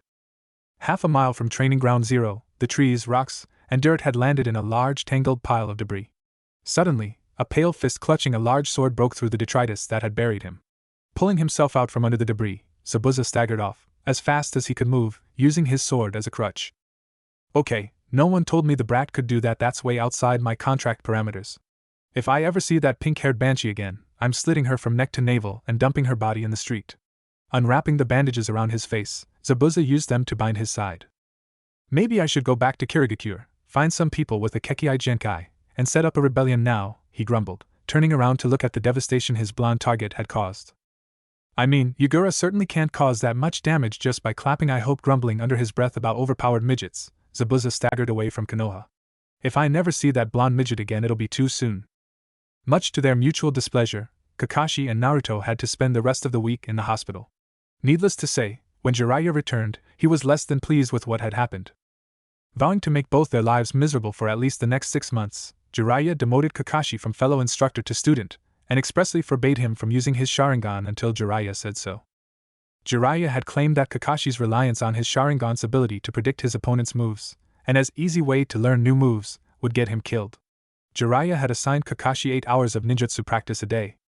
He gave Kakashi a list of ninjutsu, and only allowed him to practice one move at a time until Kakashi could perform the jutsu in his sleep. Only then was he allowed to practice the next jutsu on the list. Much to Naruto's dismay, Jiraiya added another 2 hours of practice to his day, as well as dropping his genjutsu training. Naruto's genjutsu ability had plateaued. He could at least recognize and break most basic genjutsus, but his control was still so horrible that actually using any genjutsu was beyond him. His schedule was now 6 to 10 o'clock, physical exercise and taijutsu training. 10 to 2 o'clock, chakra control exercises. 2 to 2:30, lunch. 2:30 to 4:30, ninjutsu practice. 4:30 to 6:30, fuinjutsu training. 6:30 to 7 o'clock, dinner. 7 to 9 o'clock, practice with his eyes' unusual abilities. Jiraiya was still unsure as to what Naruto's eye actually did. At first he thought it had something to do with high-level wind control, but until Naruto was able to actually perform the move without leveling a city block's worth of terrain, Jiraiya couldn't be sure what exactly it did. The next 6 months were rather uneventful. Naruto's taijutsu increased by leaps and bounds. In the end, they hadn't found a style really suited to him, but trained him in several different styles that he felt comfortable with. During spars, he would change styles on the fly. The randomness of his mixed styles worked well with the Naruto's unpredictable behavior. His chakra control, while still poor, was advanced enough for the water walking exercise. Much to Naruto's dismay, Jiraiya had refused to teach him any new jutsu until he had demonstrated the ability to perform each jutsu he knew flawlessly with exactly the same amount of power 30 times in a row. Naruto could barely make it to 10. But where Naruto's training was paying off the most was his skill with seals. His homemade explosive tags packed almost as much power as the ones you could buy at most ninja supply stores, and his storage seals, while nowhere near as good as Jiraiya's, took up less space and held more than they did before. Konoha, 4 years, 10 months, 13 days ago. Naruto was excited. Tomorrow was his first day at the academy, and this morning Jiraiya had decided that Naruto was ready for the secret skill that would help Naruto train while he was at school. Okay Naruto, let's try one more time before bed, you almost got it the last time. Unfortunately it looked like he sucked at it. But I thought it was a cool jutsu. I suck at clones. How much chakra are you putting into it? Jiraiya had figured that Naruto's overabundance of chakra would make learning this jutsu easy. As little as I can, just like with the normal bunshin. Why? Because if you were paying any attention, you'd have realized that I said this was a chakra-intensive jutsu. Go ahead and use as much chakra as you want. Jiraiya expected that Naruto could pull off 3 or 4 clones at a time, so telling him to go all out wouldn't cause a problem. Boy was he wrong. Kage Bunshin no Jutsu. Chapter 7-6, School Starts. Konoha, 4 years, 10 months, 13 days ago. Naruto was excited. Tomorrow was his first day at the academy, and this morning Jiraiya had decided that Naruto was ready for the secret skill that would help Naruto train while he was at school. Okay Naruto, let's try one more time before bed, you almost got it the last time. Unfortunately, it looked like he sucked at it. But I thought it was a cool jutsu. I suck at clones. How much chakra are you putting into it? Jiraiya had figured that Naruto's overabundance of chakra would make learning this jutsu easy. As little as I can, just like with the normal bunshin. Why? Because if you were paying any attention, you'd have realized that I said this was a chakra-intensive jutsu. Go ahead and use as much chakra as you want. Jiraiya expected that Naruto could pull off 3 or 4 clones at a time, so telling him to go all out wouldn't cause a problem. Boy was he wrong. Kage Bunshin no Jutsu. Road to Konoha present day. Wait just a second Jiraiya. You taught a 7-year-old the Kage Bunshin. Are you insane? The fact that Tsunade had latched onto this point, instead of say the fact that the kid leveled a quarter mile of terrain by clapping, amused Jiraiya to no end. I never even got to the good part. Anyways, the kid has a crap load of chakra. The jutsu was practically made for him. Besides, if you'd have let me finish, you'd have seen that I was right, Jiraiya mumbled to himself. Too right, really? Jiraiya-sama, how can one be too right? Shizen had heard Jiraiya murmur to himself. Well, if you'd let me continue telling the story. Konoha, 4 years, 10 months, 13 days ago. Kage Bunshin no Jutsu. There was a cloud of smoke, and when it cleared, the training ground was filled with copies of Naruto, packed shoulder to shoulder. By Jiraiya's rough calculation, there was almost 1,000 copies of the young blonde. Blinking in surprise, Jiraiya said, Well kid, you certainly have a lot of potential. Road to Konoha present day. Surely you're exaggerating, Jiraiya. 1,000? Tsunade interrupted. I mean, to be able to make that many clones and not die, he'd have to have twice much chakra as you, and that shouldn't even be possible. What do you feed him? No, I'm not. 3 times actually. Apparently it is. Ramen. Lots and lots of ramen. Seriously, the kid can eat 3 times my body weight in one sitting. Now stop interrupting me. You were doing so well before, it's hard to tell a story when you keep getting interrupted. Konoha, 4 years, 10 months, 13 days ago. How do you feel, kid? You just did something that not even the Hokage can do. Hell, I couldn't make half as many clones as you did. Really? Once you told me to pump my chakra into it, it was easy. I'm not even that tired. Training with my eye is more tiring than this. Dispel all of the clones but one, and I'll show you the secrets of this technique. After Naruto did as he was told, Jiraiya took the clone a distance away and hid behind a tree with him. Placing his hand on the Naruto clone's shoulder, he said, Naruto, you have the most potential of any ninja I've ever met. Your father would be proud of how much you've grown in such a short time. I certainly am. Then he punched the clone in the face, dispelling it instantly. Walking back to Naruto, he asked, "So did you notice any thoof?" Naruto had tackled Jiraiya and was currently sobbing into his stomach. After a few moments, Naruto calmed down. "Did you really mean it, Ero-sensei?" Naruto had finally found out what his sensei did when researching things for his books and refused to call him anything without attaching Ero to it. Blinking as the end of the conversation nudged the joy Naruto felt at his sensei's pride, Naruto started to scowl. "Did you really have to punch me so hard?" "Well, Naruto, what do those two things tell you about this jutsu?" Jiraiya questioned Naruto, hoping that the blonde would be able to put two and two together by himself for once. That it only takes one hit to dispel a clone? Seeing Jiraiya's expectant face, Naruto scrunches his own up in his thinking pose. That when a clone dispels, I learned what it did." Jiraiya decided to let that sink in on its own and watch the fireworks. Suddenly Naruto's eyes went wide. "That's so cool. Training will be so easy now." Naruto was hopping around in circles doing his victory dance. Still shouting, Naruto continued, "I'm going to have so much fun with this." "Thank you, Yaro-sensei." Naruto had returned to hugging Jiraiya around the middle again. "Before you go to school tomorrow, make, 400 clones. I'm going to split them into 4 groups and have each group do something different. Now shadow clones can only transfer mental progress, so that means you still have to exercise. You can't make clones do it for you. In fact, I'm upping your physical exercises to 4 hours of exercise and 2 hours of sparring against your clones every day. You need more practice fighting superior numbers. On the bright side, muscle memory is technically mental, so you can learn new styles of taijutsu, but you'll still need to get your actual body used to fighting with them. So the way I'm dividing up your clones is 100 for taijutsu practice, 100 for ninjutsu practice, 100 for fuinjutsu practice, and 100 for your nature transformation practice. It is the first step in being able to truly master a jutsu. At the moment, Kakashi will help you with lightning and water, but wind users are really rare here in Konoha. I am not sure the one that I know of, who still lives here at least, is interested in teaching you, so you might have to figure it out on your own. Sorry. Now go to bed, it's late, and you have your first day at the academy tomorrow. Road to Konoha present day. You taught him nature transformation at 7? How many Jonin level techniques does he know? Tsunade decided that she shouldn't be surprised by what Naruto had learned, or how fast he learned it. Yeah, it's actually part of a new teaching method I was experimenting with.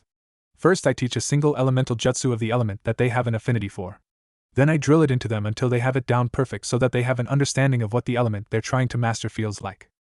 Then I teach them pure nature transformation, then a couple of more advanced ninjutsu, with a more complicated shape transformation, and when they master those, I teach them pure shape transformation. Jiraiya continued walking, letting Tsunade reach the inevitable conclusion by herself. You mean you taught him Rasengan? Has he mastered it? Has he perfected it yet? Smirking, Jiraiya replied, Well, you'll just have to wait and see. I hate you sometimes, Jiraiya. Konoha, 4 years, 10 months, 12 days ago. Naruto was so excited he barely slept. As soon as his alarm rang, he leapt out of bed and pulled on his trademark orange jumper. Do you really have to wear that much orange, kid? Ignoring Kurama, Naruto packed his stuff and ran to Jiraiya's room. Ero-sensei. It's time to wake up. Come on. Wake up. Grumbling, Jiraiya got out of bed and began to get dressed. Quiet down, brat. You'll wake the whole damn neighborhood. Still half asleep, Jiraiya staggered out of his room. Meet me at Training Ground 0. Make your clones and wait for me, I'll be there in a few minutes. Naruto got there in 2 minutes flat. He made his clones, separated them into 4 groups, and began pacing the training ground, waiting for his sensei to show up. After 5 minutes he was planning on shouting at Jiraiya. After 10 minutes of waiting he wanted to kill him instead. Sorry I'm late, brat, I couldn't find your present. Naruto immediately forgot his plans of vengeance. Present? He seemed to teleport across the training ground, stopping directly in front of Jiraiya, eyes shining like the sea. Did you say present? Naruto held his hands out expectantly. Sometimes I forget you're not even 8 yet, brat. Placing a smallish rectangular box in Naruto's hands, he said, Open it up, I'm sure you'll love it, it's very useful. Naruto opened the box. Inside was a dark blue headband holding a pair of silver-framed goggles. Very useful things, goggles, keeps things out of your eyes, like wind, water, and dust. Plus you can wear them like a Hittite, which is good practice for when you become a real ninja.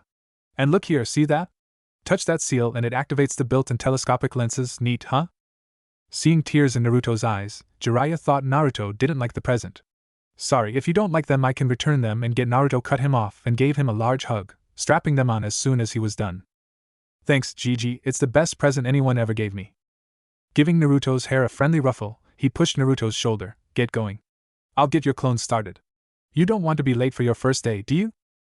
Smiling widely, Naruto ran off, waving over his shoulder. Bye, Ero-sensei. I'll see you after class today. Naruto made it to the academy with plenty of time to spare. In fact, he was one of the first to make it to the academy. There was a quiet girl with black-blue hair in the back, who was watching Naruto without him realizing it, a boy in a fur-lined coat in the middle, who was currently asleep, and in the front there was a boy whose dark hair looked like a duck had landed on his head, who was clearly brooding. Sitting in the window seat next to him, Naruto said, "Lighten up, duck hair, it's the first day in the academy. You should be happy." HN. Come on. Smile. Aren't you happy? HN. I don't know about you, but I've been looking forwards to this day since I was 4. HN. You know, it's amazing how many uses for HN you have. You're a wonderful conversationalist. Go away, you orange freak. Naruto pretended to fall off of his chair. Kami. Don't scare me like that. I thought you were a mute. My name's Naruto. Uzumaki Naruto. I'm going to be Hokage one day, believe it. What's your name, duck hair? Uchiha Sasuke. Uchiha, aren't you from the clan with the spinning eye thing? I heard your eyes can see chakra and use it to predict people's moves. Is that true? That sounds so cool. I wish my eye did something like that. It just makes things blow up most of the time. Ignoring you won't work, will it? Nope. Jiraiya Ero-sensei says I'm the most stubborn person he has ever met. In the back, the quiet girl giggled. Fine. Yes, my clan possesses the Sharingan, and yes, it can see other people's chakra, but I don't know from personal experience. Now go away. Naruto. Is that you? A voice Naruto hadn't heard in almost a year called from the front classroom door. Looking up, Naruto saw his old friends Naruto Shikamaru and Akimichi Choji. Shikamaru strolled over to Naruto, at what those who knew the lazy Nara would call a dead sprint. Where were you for the last 10 months? I haven't seen you since before your birthday. Stuff happened on my birthday. I'll tell you the story later. It's complicated and we don't have time right now. Turning to Choji, Naruto blinked at his friend's new headwear. Choji, why are you wearing your underwear on your head? What? I'm not. It's a bandana. But Naruto wasn't paying attention anymore. The prettiest girl he had ever seen had just walked into the room. She had long pink hair and large jade green eyes. She was wearing a knee-length, short-sleeved red dress, slid up to the waist on one side, over dark green leggings that ended just below her knees. Naruto was in front of her before anyone could blink. You're pretty, what's your name? The quiet girl frowned at this. She had hoped the blonde would notice her. You think I'm pretty? The pink-haired girl looked mildly surprised at this. What about my forehead? It's huge. Naruto said, turning his head sideways. I didn't notice it. My name's Haruno Sakura, nice to meet you. Smiling, Sakura held out her hand for Naruto to shake. He's not half bad, Sakura thought.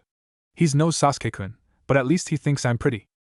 Alright class, listen up, called a new voice, which belonged to the Talish man with black hair, done up in a spiky ponytail, wearing the standard dark blue shinobi uniform, with the sleeves rolled up to mid-forearm, and a green, Chunin flak jacket. I said listen up. The noise level in the class dropped immediately. My name is Yumino Irika. I'll be your sensei for the next 4 years.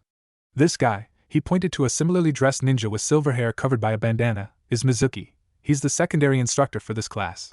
Class begins now. Naruto was never so bored in his life. Irika-sensei seemed nice enough, but his lectures on ninja history were boring and he knew everything Irika had to say about chakra theory. There were a few times he wanted to correct Irika's take on chakra theory, but Naruto had realized that Irika was dumbing it down for the kids who had never heard about it before. Finally, the bell for lunch rang and Naruto ran off to buy himself lunch. Heading to the outdoor eating area, Naruto saw Shikamaru and Choji and headed to sit with them. Hey guys, what's up? Nothing, said Shikamaru. Nom nom. Choji was eating and unable to speak. Oh. Hey Sakura-chan. Naruto said, the pink-haired girl walking in their general direction, waving her over, he said, do you want to sit with us? Sure, thank you Naruto-san. Just Naruto is fine, Sakura-chan. Hey Naruto, mind telling us why you went missing for almost a year? Shikamaru asked. We were worried. Well, I tried to find you on my birthday but a mob attacked me. No way? Really? Choji looked at Naruto with shock. Why would a mob attack you? A mob attacked him? Sakura thought, oh no. He seemed so nice. Don't tell me he's the reason. It's complicated, and technically a secret, Naruto said in between mouthfuls of food. Well, what happened? Choji and I were looking all over the place for you for months. You could have told us where you were. Sorry GCK. Naruto had thought his food tasted a little funny but now he couldn't breathe. Naruto. What's wrong? Choji asked of the gasping blonde.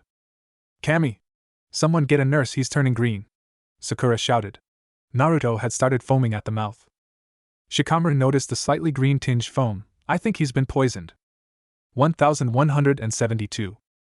Chapter 8-7, Sakura's Secret. Road to Konoha present day. He was poisoned on his first day at the academy? Tsunade was furious that someone would try to kill a 7-year-old 3 times in less than a year. Yeah, it wasn't the last time either, the brat's made of iron. How could someone do something like that?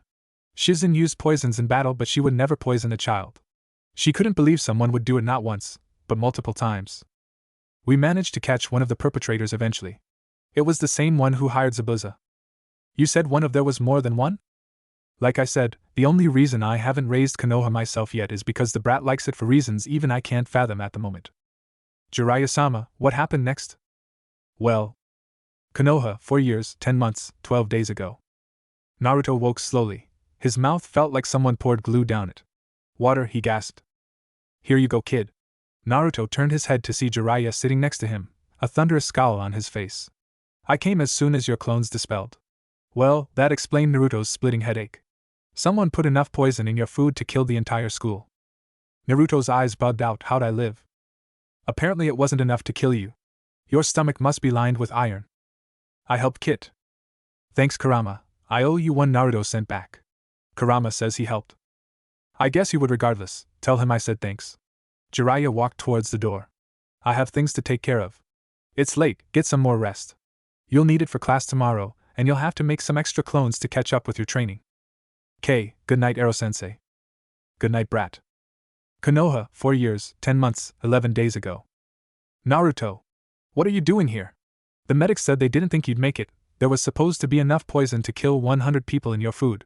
Choji was surprised to see Naruto, here first thing in the morning, looking as energetic as he always did.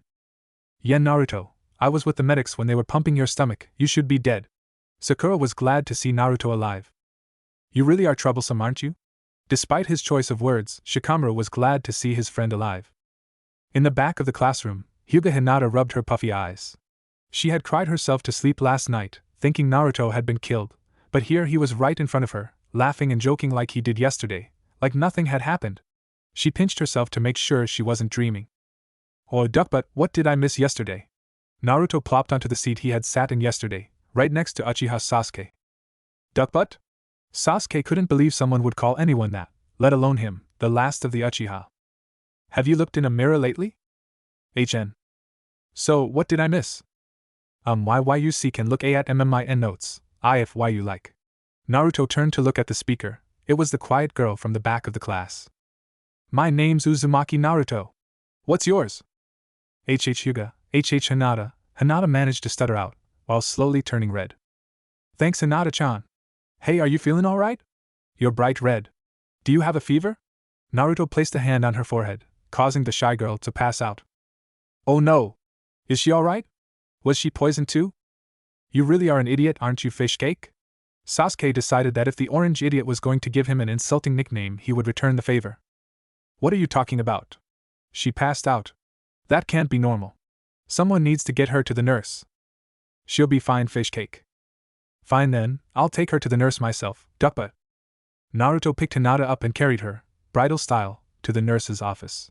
Partway there Hinata woke up. Is Nen and Naruto-kun CC carrying me? She thought. You okay, Hinata-chan? You worried me, Naruto asked Hinata when he felt her stir. Hinata promptly passed out again. Huh. She must be really sick. Hinata came back to class just before the second lesson started. Naruto handed her her notebook and a piece of paper covered in writing. Here's your notebook, Hinata, and here's a copy of my notes. I hope you are feeling better now. Not trusting herself to speak, Hinata nodded her head and went back to her seat. It was lunchtime and Naruto, Shikamaru, Choji, and Sakura were all sitting together again. How are you feeling today, Naruto? Sakura asked the hyperactive blonde. Should you even be here today? I mean, yesterday you were poisoned, shouldn't you be getting some rest? My stomach's made of iron. It'll take more than a little poison to put me down. Naruto, there was more than a little poison in your food yesterday. Shikamaru gave Naruto a pointed look. Did you do anything to make sure it doesn't happen again? Yeah, my lunch is from home and I sealed it in a storage seal, locked with a blood seal. I'd like to see them open it. Naruto twisted the top off of a bottle of water. Wait, Naruto.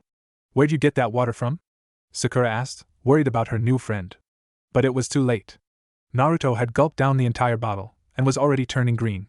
You bought it from the cafeteria, didn't you? It was poisoned, wasn't it? How stupid can you be? But it was sealed, I thought it would be safe. Ugh, I'll be right back. Naruto rushed to the bathroom, and proceeded to be heartily sick. Naruto managed to stagger out to the academy training grounds just in time for afternoon classes, today's being taijutsu, followed by weapons practice before going back inside for Naruto's least favorite class, chakra theory. Naruto-kun doesn't look good again. Did someone poison him again? Hinata wondered. He's still here? If it was me, I'd use being poisoned as an excuse to go home, the lazy Nara mumbled. Wow, Naruto's tough. I wonder how he does it. Choji was impressed by the blonde's resilience. Mizuki waved Naruto over to him. Okay, Naruto, since you missed yesterday, I'll teach you the basics of the academy-style taijutsu. Here, take this stance. Mizuki demonstrated the technique correctly, but with a clearly sloppy base stance of the academy style. Sensei, your form is sloppy, your feet are too close together, and your arms are too far apart. You should do it like this. Naruto demonstrated the correct stance, his feet exactly the right distance apart, and his arms in the perfect position. He could have been a picture from a taijutsu scroll. Damn, I guess I can't sabotage this part of his education, Mizuki thought to himself. Well, Mizuki sheepishly rubbed the back of his head. It's been years since I used the academy style, and this is my first year as an academy instructor. How'd you get so good at the academy style? Your form's even better than Irika's. Ero-sensei taught me. I spent 2 hours a day for the past year drilling in it, and it's pretty simple really. I know a few other styles, but I'm not as good at them. Naruto, why do you call your sensei a pervert? Because he is one. His hobby is peeking on girls at the hot springs. He has no shame. So I call him Ero-sensei, and I'll keep doing it until he stops. Mizuki's sweat dropped at this and decided that he really didn't want to know, a move that he would regret in the long run. If you really are better than me at the academy style, why don't you help some of the other students? Irika interrupted Mizuki and Naruto. Haruno Sakura needs some help, so does Aburame Shino. Okay, Irika-sensei. Naruto cheered, and rushed off to help Sakura. The rest of the month went by like this. Naruto was poisoned in a variety of ways. Sometimes they'd manage to get to his food, other times it was poison pins stuck in his school bag, once it was a blow dart to the back of his neck. Despite being continuously sick, Naruto refused to give up. In the afternoons, Naruto would help those who were having difficulty with the academy style, and then he would spar with Irika-sensei, or occasionally Mizuki-sensei. He, Shikamaru, Choji, and Sakura had become good friends, until one day. Konoha, 4 years, 9 months, 10 days ago. It was lunchtime when it happened. Naruto, Sakura, Shikamaru, and Choji were all eating together. Hey Naruto, you never did tell us what happened on your birthday that made you disappear like that, Shikamaru reminded the blonde of the subject they were discussing before he was poisoned the first time. So, are you going to tell us or not? Well, I was attacked by a drunken mob during the festival. Naruto began, but was interrupted by Sakura. Festival? Sakura was worried. Something terrible had happened to her during the festival that celebrated the defeat of the Kyuubi. Naruto, just when is your birthday? October 10th, why? Oh, Kami, please tell me I'm having a nightmare. Sakura thought, it can't be him, he's too nice for it to be his fault, please let it be someone else. Anyways, I was attacked by this drunk mob, and they chased me all over Konoha. I had to jump, fall, off of a roof to escape from them at one point, but they caught me when I ran into a dead-end alley. Sakura was terrified of what he might say next, and Naruto, what happened next? Nobody seemed to notice her stutter. Well, the bad men had cornered me and I really thought I was going to die. In his mind, Kurama interrupted him. Kid, you weren't even awake at the time. Ignoring Kurama for the moment, Naruto continued his story, but the Hokage and Jiraiya of the Sannin saved me. I can't really remember what they did, 'cause I passed out from blood loss before Gigi finished talking, but I bet it was super cool. I can't believe you. How could you? Tears streaming down her face, Sakura stood up. I never want to talk to you again. I can't believe you pretended to be my friend, you murderer. Sakura was heartbroken to believe that he was the monster that was responsible for her father's death. She fled, sobbing, hiding in the bathroom stall with tears streaming down her face as she thought, why did it have to be him? He was so nice to me. Was it all some sick plot to hurt me as much as he could? Sakura didn't return until after Naruto's 8th birthday came and went. And when he saw her again, she gave him the cold shoulder, pretending he didn't exist. Instead of hanging out with Shikamaru, Choji and Naruto, she joined the other girls, except Hinata, in fawning over Sasuke. Konoha, 4 years, 8 months, 21 days ago. I don't see what's so cool about Duck, but why are the girls all over him? Naruto asked a few weeks after the incident, as Naruto called it. Probably because he's dark and mysterious, and Naruto, even you can't deny he's strong. He beats you 6 times out of every 10 in taijutsu practice, and you're better than the teachers. Shikamaru pointed out. What does Sakura-chan see in him? Naruto pouted, ignoring Shikamaru. I spoke with Ino. Apparently Sakura's father was part of the mob that attacked you. I know, I feel terrible, but it's not my fault. I didn't ask to be nearly murdered on my 7th birthday. I even apologized to her, but she won't listen to me. It's troublesome, but all you can do is wait. Give her time, I am sure she'll want to speak with you again. As Shikamaru was speaking, the bell rang for the next class. Come on, Naruto, it's time for class. Maybe you can take some of your frustrations on Sasuke's duck-haired face. Good idea, Shika. Beating duck-butt always makes me feel better. Grinning like a maniac, Naruto sped off. Troublesome blondes. Once again, Naruto was Sasuke's sparring partner. After the first week, no one in the class really wanted to fight either of them while using the academy style. Iruka and Mizuki could beat both of them, but only while using their preferred taijutsu styles. Yo, duck-butt, ready to get your ass kicked? Naruto taunted, while bouncing lightly in place.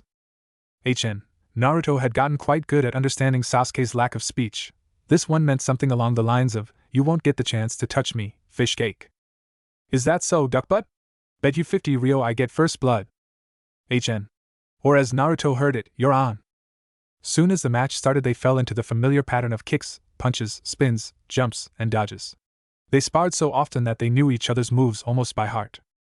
Naruto was so familiar with Sasuke's interceptor fist style that he felt he could recreate it on his own, while Sasuke, as strange as it sounds, understood how Naruto's mind worked so that he was able to predict 75% of Naruto's moves and dodge the other 25%.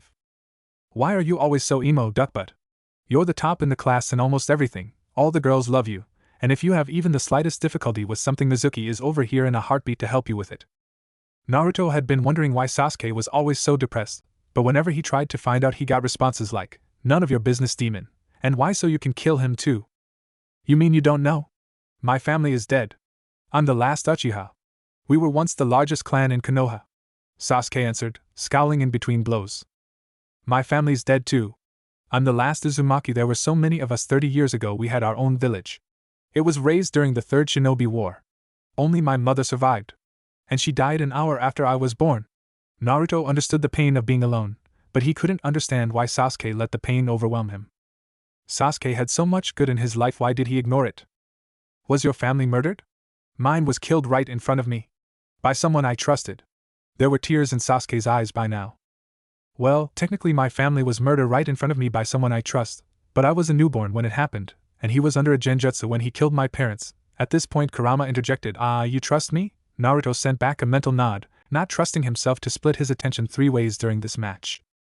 So, I guess I don't know exactly how you feel, but I know enough. Naruto paused while he trip-kicked Sasuke, finally catching him off guard. To tell you, he continued while punching his downed opponent before he could get back up, that yeah, your life sucked.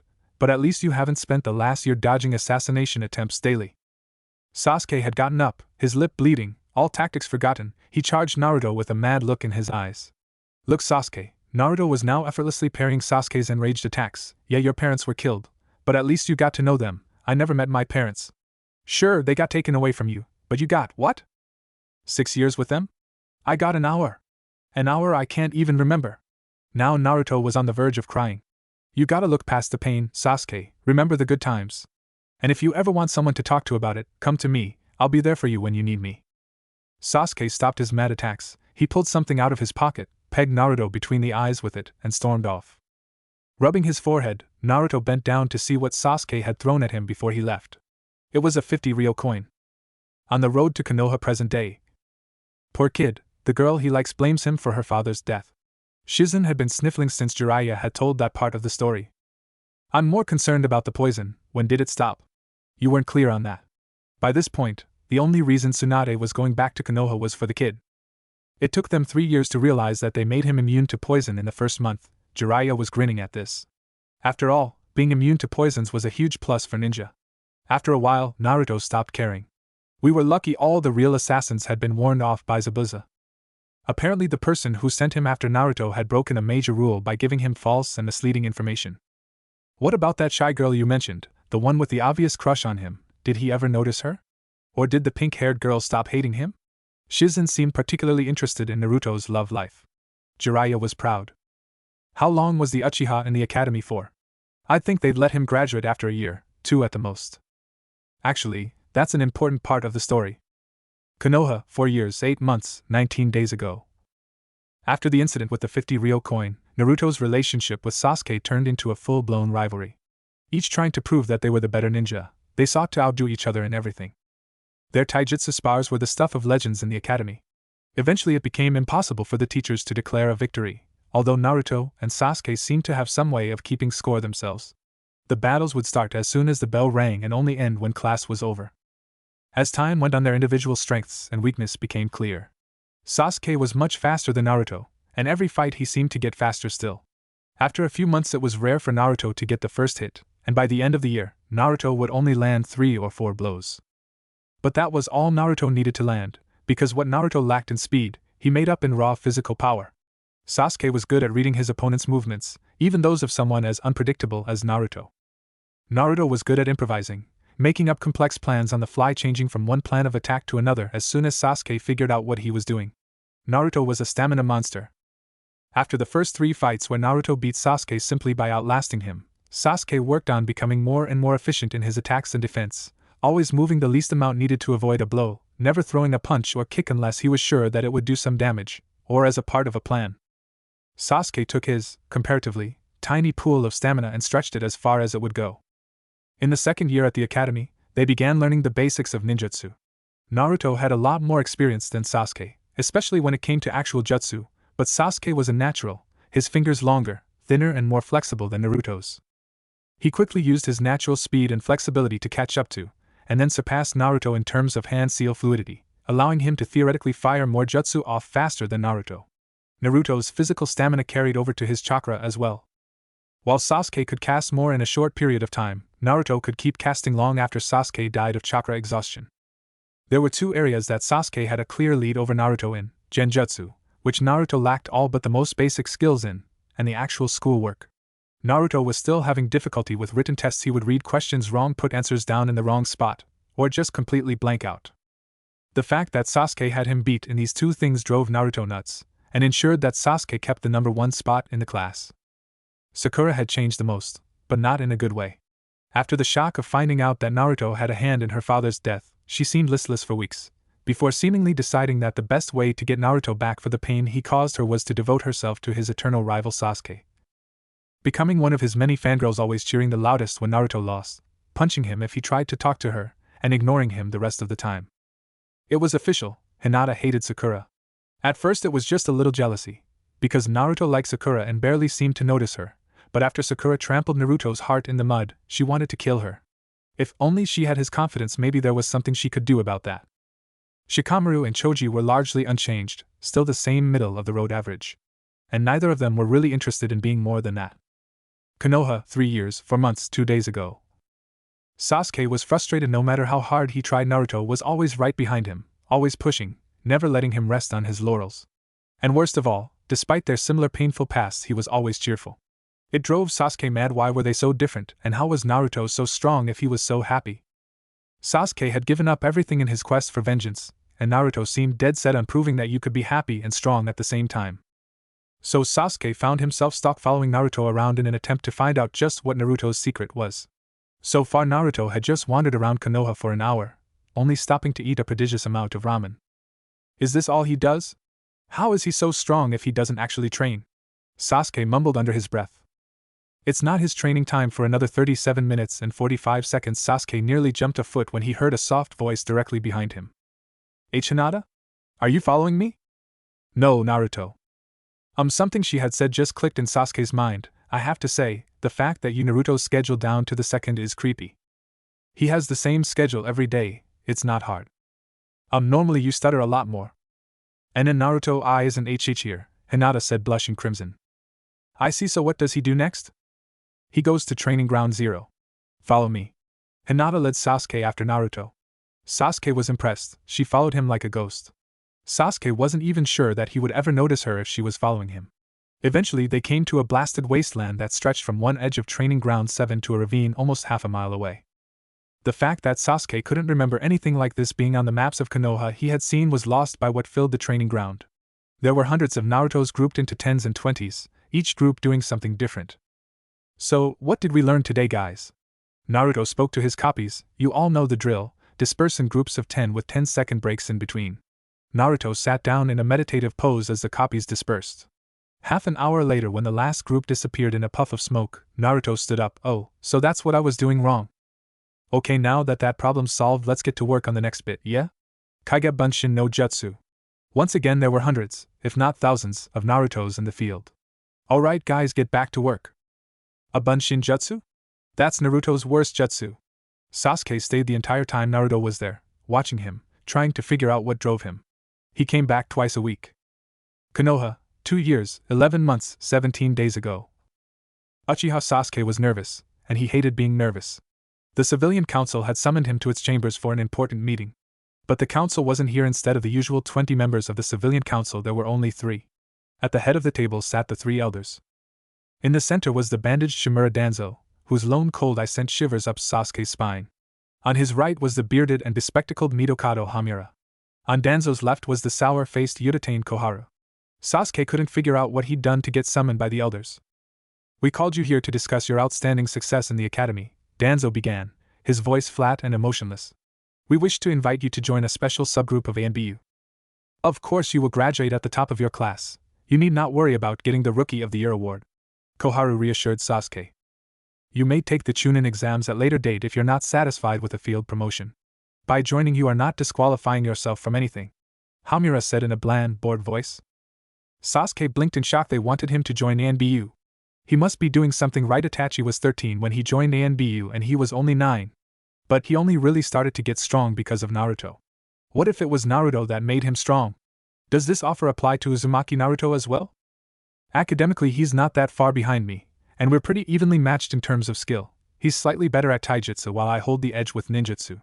If you think I'm worth recruiting, surely Naruto is as well. If his rivalry with Naruto was the secret to his growth, he wouldn't give it up for the world. Unfortunately, no, it does not. And even if it did, his guardian has made his desires very clear to us. Naruto is to stay in the academy until he graduates at a normal age. Danzo answered for the council. His unnaturally cold voice gave Sasuke the creeps. Then I am afraid I must decline your generous offer. What?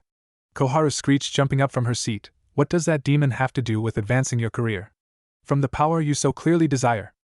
My rivalry with Naruto has taught me a few important lessons. Do you know how he got to be as good as he is? I asked his sensei, Jiraiya-sama, one day, what Naruto's secret was. Do you know what he said? Hard work and lots of it. I followed him one day to see just how hard he trained. Did you know he uses a technique that would kill anyone else to maximize his training? He uses 2,000 Kage Bunshin to practice what he knows, and he does this every day before the academy, and he can still outlast me in any chakra-related exercise. The council watched silently as the revenge-obsessed boy raved about his rival. Hamiura and Koharu shared a look and a thought. Is he gay? Seemingly ignoring the odd looks the council gave him, Sasuke continued. That's one thing I learned, just from watching him, the value of hard work. Before I met him I thought I was a hard worker, but I never seemed to get stronger. After sparring with Naruto on a regular basis, and seeing how his strength grew too, I realized something else, something that you want to take away from me. Iron sharpens iron. Without Naruto to push me, I won't get stronger. Sasuke stood up and walked out of the council room. Did he just turn us down?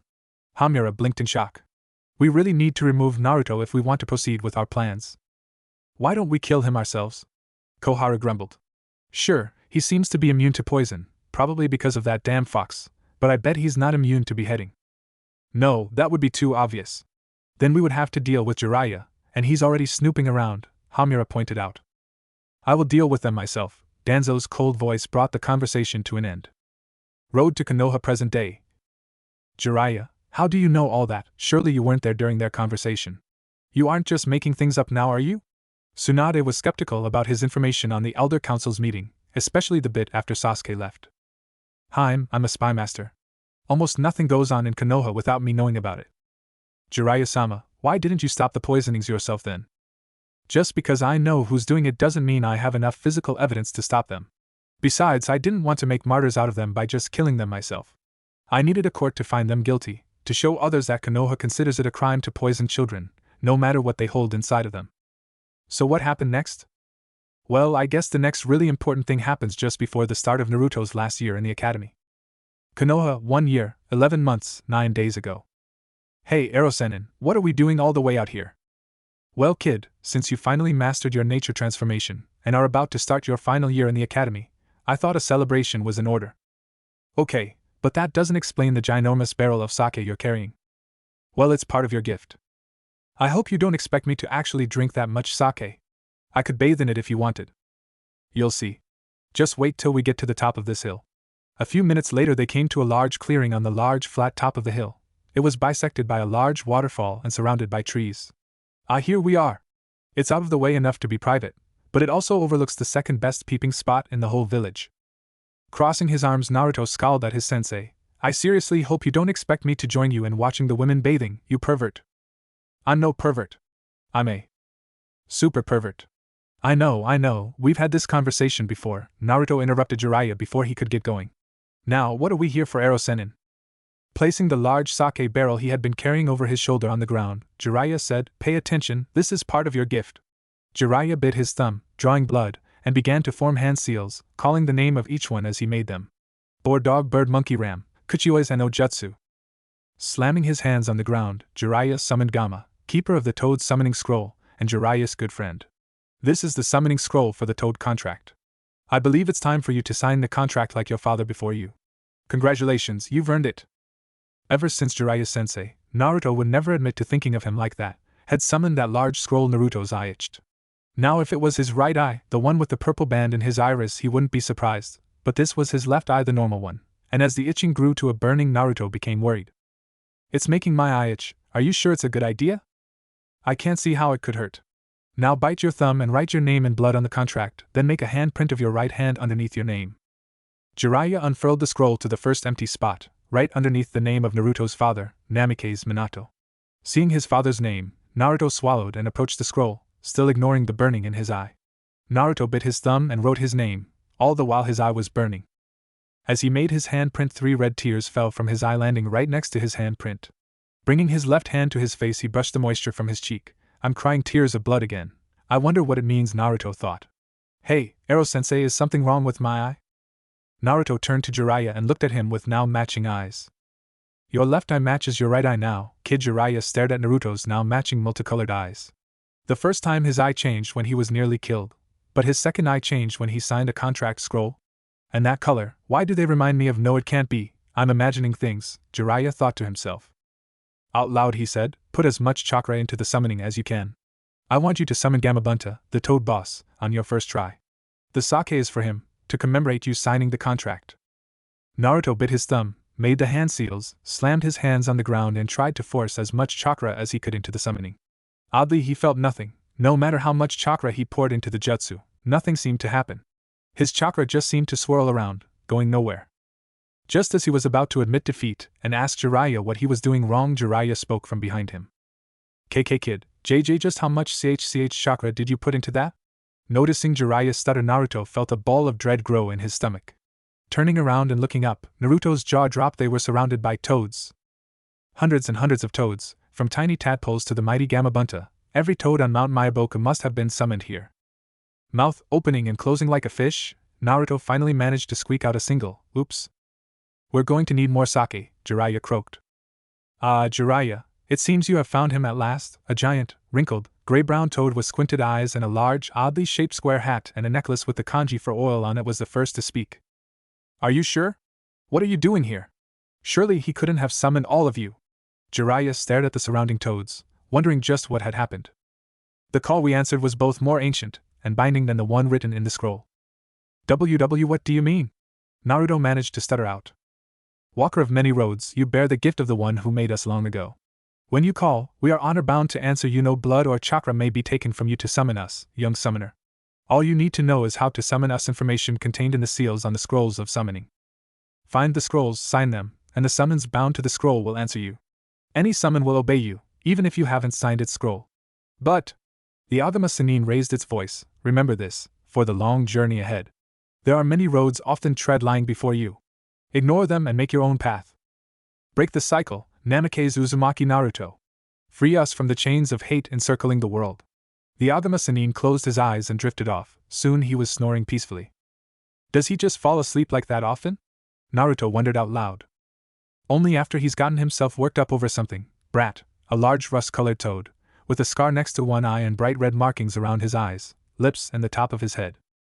He was wearing a blue happy coat, with a Tonto-style blade sheathed at his hip and a pipe the length of a 3-story building hung from one corner of his mouth. Name's Gamabunta, Bunta for short. I'm the toad boss. I see you brought some sake, not nearly enough, but Jiraiya's always been a cheapskate. You're the size of a small mountain. You could drink a lake of sake. Ignoring Jiraiya's outburst, Gamabunta continued, I'll send some toads back to Mount Mayaboku for some more sake. We're celebrating tonight. Needless to say, 300 drunken toads make a hell of a racket. By the time the party was over, the hilltop was completely trashed, Konoha hadn't gotten any sleep, and there was a large mob looking for Jiraiya to kill him for something he couldn't remember doing. I'm never drinking again. Naruto staggered back to his apartment, clutching his head, gently bumping against walls, lampposts, small animals, other people, and the occasional purple elephant. I swear, I'm never drinking again. If I never see another purple elephant in my life, it'll be too soon. PP purple elephant? Are you alright, and Naruto-kun? A soft voice stuttered from behind him.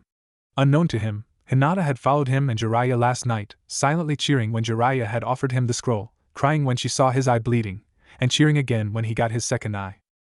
Of course, when the toads were summoned she almost fainted, but when she heard his real last name, she actually fainted. When she woke up, the party was raging all around her, the toads seemingly oblivious to her presence, and Naruto and Jiraiya were too drunk to notice anything odd about her being there, although Jiraiya did wink at her when he saw her staring at Naruto. She stayed the night, watching the drunken antics of her crush and his godfather, laughing at the reveling toads, wishing she had the courage to join them. Why you don't look so well, do you, and need any help getting home, Naruto-kun? Oh, look at Tsunade-chan, are you really here this time? I thought I saw you at the party last night, but there was a pink elephant next to you, so I guess it was the sake. Naruto was wobbling as he tried to remain vertical. Ugh, I feel like someone put me through the spin cycle. Naruto seemed to tip forward in slow motion. Hinata wasn't fast enough and he crashed right into her, knocking them both to the ground. Seemingly unfazed by their predicament, or perhaps he was still drunk, Naruto latched onto Hinata's waist and pulled her into a hug, his face resting on her shoulder. Hinata, blushing so hard she seemed to glow, passed out with a faint meep. Naruto woke slowly. He didn't remember his pillow being this comfortable, and as he snuggled deeper, his pillow let out a small eep. Suddenly wide awake, Naruto jumped back almost 6 feet, finally noticing that he wasn't, as he had first thought, in his bedroom, but in one of the small alleyways that he took to get home. Hinata-chan, I am sorry. I didn't hurt you, did I? Still blushing crimson, Hinata managed to squeak out, and then not at all. Why you were the perfect GG gentleman. Why you didn't do anything I didn't want you to do. Realizing what she just said, Hinata managed to blush harder before running off. Naruto, on the other hand, still hadn't managed to put 2 and 2 together yet, despite almost half of Konoha, the half that didn't plot his death regularly, having hinted it to him several times. Even Hyuga Hayashi, in a rare moment of benevolence, had tried to hint to the thick-headed blonde how his daughter felt about him. Ah man, Hinata probably hates me now. Dejected and finally sober, Naruto dragged his feet on his way back to his apartment. Hopefully I can make it up to her somehow. I'd be really sad if she hated me. Why do I always have horrible luck with women? Road to Konoha, present day. He really is clueless, isn't he? They had stopped for a quick lunch, and Tsunade was taking the opportunity to ask Jiraiya questions. I have never met anyone thicker than he is. The sad part is he thinks he was bad luck when it's the opposite. The brat's literally the luckiest person alive. Once, he walked past a gambling house and every slot machine in the place hit the jackpot at the same time. After that, I took him to a gambling hall to see if it was just a freak accident. Kid got 12 jackpots, won at the roulette wheel 7 times, and won so many poker hands, despite not even knowing how to play, that we got kicked out. We were allowed to keep our winnings though, on the condition that he doesn't come within 3 miles of the place again. Now I want to heal him so I can take him with me. Tsunade had real signs in her eyes, and she was practically drooling over how much money she could win with the kid. Was Naruto's last year in the academy peaceful, Jiraiya-sama? No, actually it was the most eventful. Konoha, 1 year, 10 months, 12 days ago. Naruto was excited. It was his last year in the academy, and in 10 short months he'd finally be a real ninja, one step closer to his goal of becoming the strongest Hokage ever. Maybe he could make Rookie of the Year. He'd love to see the look on Sasuke's face if he managed to steal the award from him. After racing through the streets on his way to class, Naruto skidded through the door to his classroom. Ah man! How do you 3 beat me here every time? Already sitting in the classroom was Duckbutt Dog Breath, his other rival, Inuzuka Kiba, and Hinata-chan. I ran as hard as I could. And then Naruto-kun, The Hyuga CC complex is a 2-minute W walk from H here. HN. To Naruto's trained ears that was, after I figured out you were trying to race me I started sleeping on the roof. My mom makes my get here 2 hours before the academy even opens, Kiba grumbled. Arf. Kiba's hood barked. Oh, hello to you too, Akamaru. Kiba's partner, Akamaru, popped his head out of Kiba's hood. Barking again, Akamaru jumped onto the table, his tail wagging. Who's a good puppy? You are, yes you are. Naruto cooed while scratching Akamaru behind the ears. He's a puppy, not an imbecile, Naruto. Hey Naruto, what happened to your eyes? Looking up, Naruto saw his first two friends Shikamaru and Choji. Hey guys, you noticed fast. And I have no idea what happened or if it even does anything different from my right eye. Naruto said cheerfully. Sitting down together, the four friends, and Sasuke, chatted about their vacations and what they did. Naruto would have loved to tell them about the Toad contract, but Jiraiya-sensei had told him not to tell anyone yet. And then, he fell down the stairs covered in pink paint and quacking like a duck. Naruto was telling them of the many pranks he pulled that summer. Best part was he woke up half an hour later and had no clue what had happened. They had his face on wanted posters for a week. Quiet down, class. No one seemed to notice the voice from the front of the classroom. I said quiet down, class. Iruka-sensei used his infamous big head no jutsu and silence descended on the class. Better. Today we start your fourth and final year in the academy, Iruka said cheerfully. During the first half of the year we shall finish our studies and the second half of the year will be devoted to practicing and reviewing all we have learned in the past 3.5 years. It was a tough year for Naruto. His test scores steadily dropped from middle of the class towards bottom rung. It seemed that the harder he tried the worse he did. By the 4-month mark it was clear to Naruto that he couldn't even get Rookie of the Year in his dreams now. By the 8-month mark it looked doubtful that he would even pass. Finally the day of the final exam arrived, and Naruto had decided to release some stress with the most awesome prank he ever pulled. The Hokage monument had been painted with a dizzying variety of colors and patterns, and next to the forest head there was a painting of a chibi Naruto giving the peace sign with a speech bubble proclaiming, "Space reserved for Uzumaki Naruto, future Hokage." Yeah, I'm a badass. Naruto muttered to himself triumphantly as he put the finishing touches on his handiwork. Naruto! What the hell are you doing? Your final exam is in 10 minutes. Crap, it's Iruka-sensei. He always manages to find me. Iruka dragged a tied and gagged Naruto through the streets by his ear. Oh, I Lego I as enimig to man and ere Naruto tried to speak through the rope gag Iruka used to keep him relatively quiet. Dropping Naruto on the floor of the classroom, Iruka began, "Since everyone is here now, we can begin our final exams. The schedule will be 4 hours of written exam, then ranged weapons testing, followed by a 3-minute spar with Mizuki or me, and finally the 3 Academy Jutsu." It was the hardest test Naruto had ever taken in his life. He was sure they hadn't learned some of the things on it. Naruto was the last to finish, and he had a splitting headache when he was done, which impacted his performance on the range test. Instead of tying with Sasuke, like he usually did, he was 5th in the class. By the time of the taijutsu spar, he was feeling better and was the only person in the class other than Sasuke to last the full 3 minutes against the sensei, although he could have sworn Mizuki actually tried to kill him once or twice during the spar. Finally, they came to the 3 Academy Jutsu. Everyone was sitting in their normal seats and was asked to do the 3 Academy Jutsu in front of the class. Finally it was Naruto's turn. Alright Naruto, begin. Alright, time for the ultimate henge. Oryoku no Jutsu. There was a puff of smoke and instead of Naruto, there was an apparently naked buxom blonde girl tastefully covered with smoke. Half the class passed out with a nosebleed, the male half. I guess Ero-sennin was right. Women really are every man's weakness. Naruto! Take this seriously. Iruka screamed while wiping the blood from his face. But I am. I just knocked the entire male half of the class out with a simple henge. I even proved that Sasuke wasn't gay. Naruto said, pointing to Sasuke, who wasn't passed out, but clearly had a faraway look in his eyes and twin streaks of blood running out of his nose. You should be thanking me. I just proved the Uchiha wasn't a lost cause. Fine, for the convincing if unorthodox henge, I'll pass you on this part of the test. Next to Kawarimi. Fine, Kawarimi no Jutsu. Naruto switched with the handy log provided for this exercise. All hail the log, Naruto muttered under his breath. Pass, finally the Bunshin Jutsu. Alright. Take a look at this. Kage Bunshin no Jutsu. Naruto made 3 perfect shadow clones. I can give you extra credit for that, Naruto, but it doesn't count towards your Bunshin grade, Iruka said after consulting the rulebook. What? But I can't do the normal Bunshin, Naruto exclaimed while looking panic-stricken. Mizuki did his best not to look smug. If it all went pear-shaped, Iruka would be blamed for making the rule up. Serves him right for not noticing the genjutsu I placed on the book. Grinning slightly, Mizuki said, look, he did 3 bunshin, even if they were kage bunshin, and those are harder. We should pass him. Irika sighed, I really wish I could, but the rules are clear. No bunshin, no pass. Irika honestly looked upset. Inwardly Mizuki was dancing. Danzo would reward him quite well if he pulled this off. It was later when Naruto was sitting on the swing, staring out into space. All of the passing ninja had already gone home. Hey Naruto, don't give up hope yet. There's a group of ANBU that you technically qualified to join.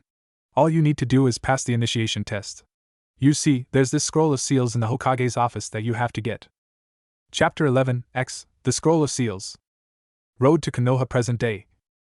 How did he manage to fail with you teaching him Jiraiya? I told you he was bad at genjutsu. His test had a genjutsu on it, and Irika missed the genjutsu on his rulebook too. Boy was pissed when he found out. Jiraiya-sama, did Naruto really steal the scroll of seals? Was this the plot you said Danzo had? One of them, yes. Now shut up and let me tell the story. Heim. Road to Konoha present day. Naruto, what are you doing in my office? Orioke no jutsu. Road to Konoha present day. Wait. I'm trying to tell a story here, Heim. He beat Sensei with his sexy jutsu? Isn't that what I just said? Konoha 12 months 14 days ago. Naruto made it to the meeting ground almost 2 hours early. Let's see what's in this scroll. Naruto unfurled the scroll. It's full of kenjutsu. Did I grab the wrong one? This seems like an awfully dangerous scroll to retrieve for an initiation. Never know when I'll get another chance to look at this scroll. Better make notes. Naruto pulled a scroll out of his pocket and began writing down interesting-looking jutsu.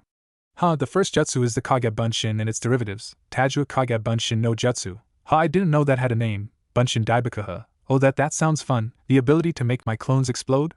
Hell yeah! What else is in here? Crap. Why the hell would I want to do that? Okay, that's just gross. Edo Tensei? What's that? Okay, that's just wrong. Is there anything normal in here other than Kage Bunshin? Oh wait, here's one, Chidori? Isn't it that move Kakashi ages and refuses to teach me? The fourth put it in here. Oh, so that's why. You need a Sharingan to make it useful. Maybe I'll save it for Sasuke. Naruto scrolled through jutsu after jutsu that killed you or did something gruesome to your enemies, often at the same time. Well, that was a bust. I learned one jutsu that I can actually use from the scroll of seals. Naruto furled the scroll when he got to the end of the jutsu in the scroll. Then it hit him the seals. Naruto quickly unfurled the scroll again, opening it up to the sealed artifacts section. Okay, there's got to be something good. After spending half an hour poring over the sealed items, he settled on Uzunode Tsubasa, the wings of the whirlpool, which was apparently covered Uzumaki-style Fuinjutsu, the problem being that it absorbed the user's chakra to power its seals. The last 3 people who tried to wield it were killed when it sucked their chakra completely dry. If you didn't have enough chakra to power the thing the first time you picked it up, it would kill you. Sounds cool. Let's try it. Naruto wiped a bloody thumb over the seal. There was a poof of smoke, and well, that's not what I was expecting. At 10 feet long, the weapon was easily twice his height. At each end there was a 2.5 foot long 5-inch wide dark green blade, with silver edges and seals carved into the flat of each blade. From a distance the complex shape of each seal faded and blended together to form the shape of a wing, the wing on one blade pointing in the opposite direction as the wing on the other. The narrow handle was wrapped in blood red leather, and was 5 feet long. How the hell am I supposed to use this thing? Forgetting that if he wasn't going to use it, he probably shouldn't touch it, Naruto bent down and picked up Uzunode Tsubasa, intending to seal it back into the scroll. What he got instead was excruciating agony as his chakra was ripped away. What's going on, Kit? The chakra drain had woken Kurama up from his long nap. Hey, the academy is boring. Stupid staff is eating all my chakra. Naruto managed to croak out through the pain. That thing. I thought they sealed it away. Kurama growled in anger when he saw the staff. They did. I kinda unsealed it. Naruto would have sounded sheepish if it wasn't for the fact that it had eaten half his chakra already. Feed it my chakra until it stops. Kurama began shoving his own chakra into Naruto, his distinctive fox-shaped energy shroud forming at 2 tails. The shroud held for all of 3 seconds before it too was sucked in. Okay, this is bad, Kit. What were you thinking? That I have 4 times the chakra of Erosenin? Naruto was sweating bullets now. The staff had eaten more than 3/4 of his huge reserves and was still going strong, even with Kurama feeding it too. Just as Naruto thought he was going to die, the chakra drain ended as suddenly as it started. Naruto collapsed in a heap. His body felt as if it was made of jelly. He had so little chakra left that he was sure the only reason he was alive was that Kurama's chakra was still flowing through him, keeping him alive. Thanks, buddy, I owe you one. Naruto's palms itched, wondering why he looked at his hands. The kanji Tsubasa, blades/wings, glowed briefly on his palms before fading away like it was never there. Next time leave the sealed weapons alone, Kit. They're sealed for a reason. Kurama groused, you look like shit, Kit. Get some rest. Naruto drifted off for half an hour. I found you, Naruto. Iruka growled, looming over the dozing blonde. Iruka-sensei? Are you my contact? Mizuki-sensei said I had to give this scroll to the person who showed up here and I could join a secret Umbu subgroup. Mizuki? Suddenly, Iruka palm thrust Naruto across the clearing, getting him out of the way of a barrage of kunai. Iruka wasn't fast enough to dodge them himself, however. Naruto run back to the Hokage, tell him what happened. Give me the scroll, Naruto. Gone was Mizuki's friendly demeanor from this morning. Now he was cold, whether with hate or rage Naruto wasn't sure. Don't listen to him, Naruto. The scroll of seals is full of dangerous kenjutsu and deadly artifacts. He used you to get his hands on it. There's no point in lying to you, I guess. Oh. I know. There's something that everybody's been lying to you about. Shut up, Mizuki. That's an S-rank secret. You killed Iruka-chan's parents, did you know that? He hates you. Oh, you're talking about the fox? Naruto stood up shakily, faint flickers of red chakra coursing up and down his body. And I thought you had a real secret to tell me. I know all about the Kyuubi no Kurama. Turning from the shocked Mizuki to equally stunned Iruka, if we knew your parents were among the dead we would have apologized sooner, Iruka-sensei. Kurama was under a genjutsu cast by a masked man with a Sharingan. He had no intention of destroying Konoha. Honestly, he's rather lazy. Mizuki was shocked. As far as he knew, Danzo-sama still believed that the boy hadn't found out about the fox yet. He had to get this information back to Danzo before it was too late. This could ruin all of Danzo-sama's plans. I'm afraid you're going to have to come with me to meet someone, Naruto, just as soon as I kill this meddler. Mizuki threw his oversized Fuma shuriken at the already injured Iruka. Naruto managed to tackle Iruka at the last second possible. Why? Was all Iruka could get out. You were the only teacher who was nice to me. Still exhausted, Naruto called on more of Kurama's chakra. His whisker marks thickened, his nails lengthened, and the blue part of his eyes turned blood red, and the pale purple turned a much darker shade of purple. Naruto's normally contracted pupils dilated and then bent into vertical slits. The faint flashes of red that had surrounded him before thickened into floating balls of red chakra and began to slowly coalesce into a solid shroud. Naruto raised his left arm. The kanji on his palm was glowing a sickly green. There was a whirling noise and Tsunade Tsubasa flew through the air and into his outstretched hand. Twirling it over his head, Naruto charged Mizuki. Nice weapon, demon. Shame you don't know how to use it. It'll make a fine trophy. Along with your head.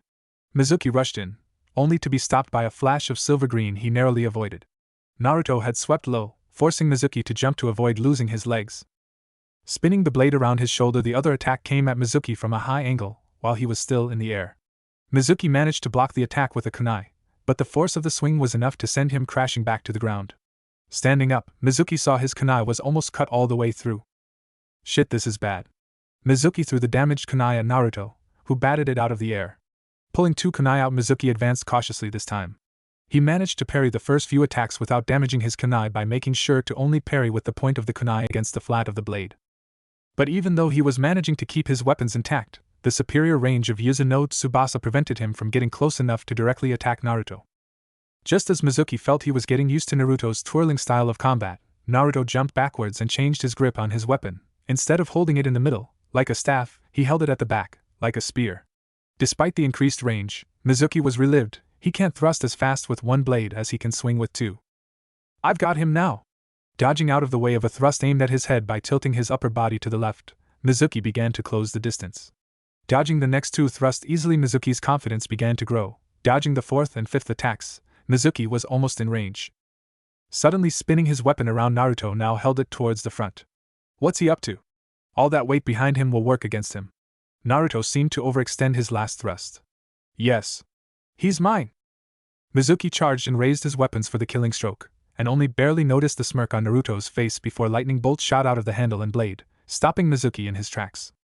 Once more twirling the staff over his head, Naruto charged the semi-paralyzed Mizuki. Mizuki barely managed partially dodge and block the downward stroke meant to split him in half. This time, however, instead of only cutting halfway through the kunai he used to block, the Tsunade Tsubasa cut all the way through, and through Mizuki's forearm behind it, and through Mizuki's bicep behind that. Erg! Mizuki was lying on the ground, clutching the stump where his arm used to be.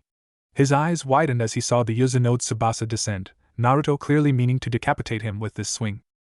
Naruto, stop! Iruka grabbed Naruto's wrist through the chakra shroud. His hand immediately began to burn, but Iruka didn't let go. Why? So he can try to kill me again? Because he's more human than I am?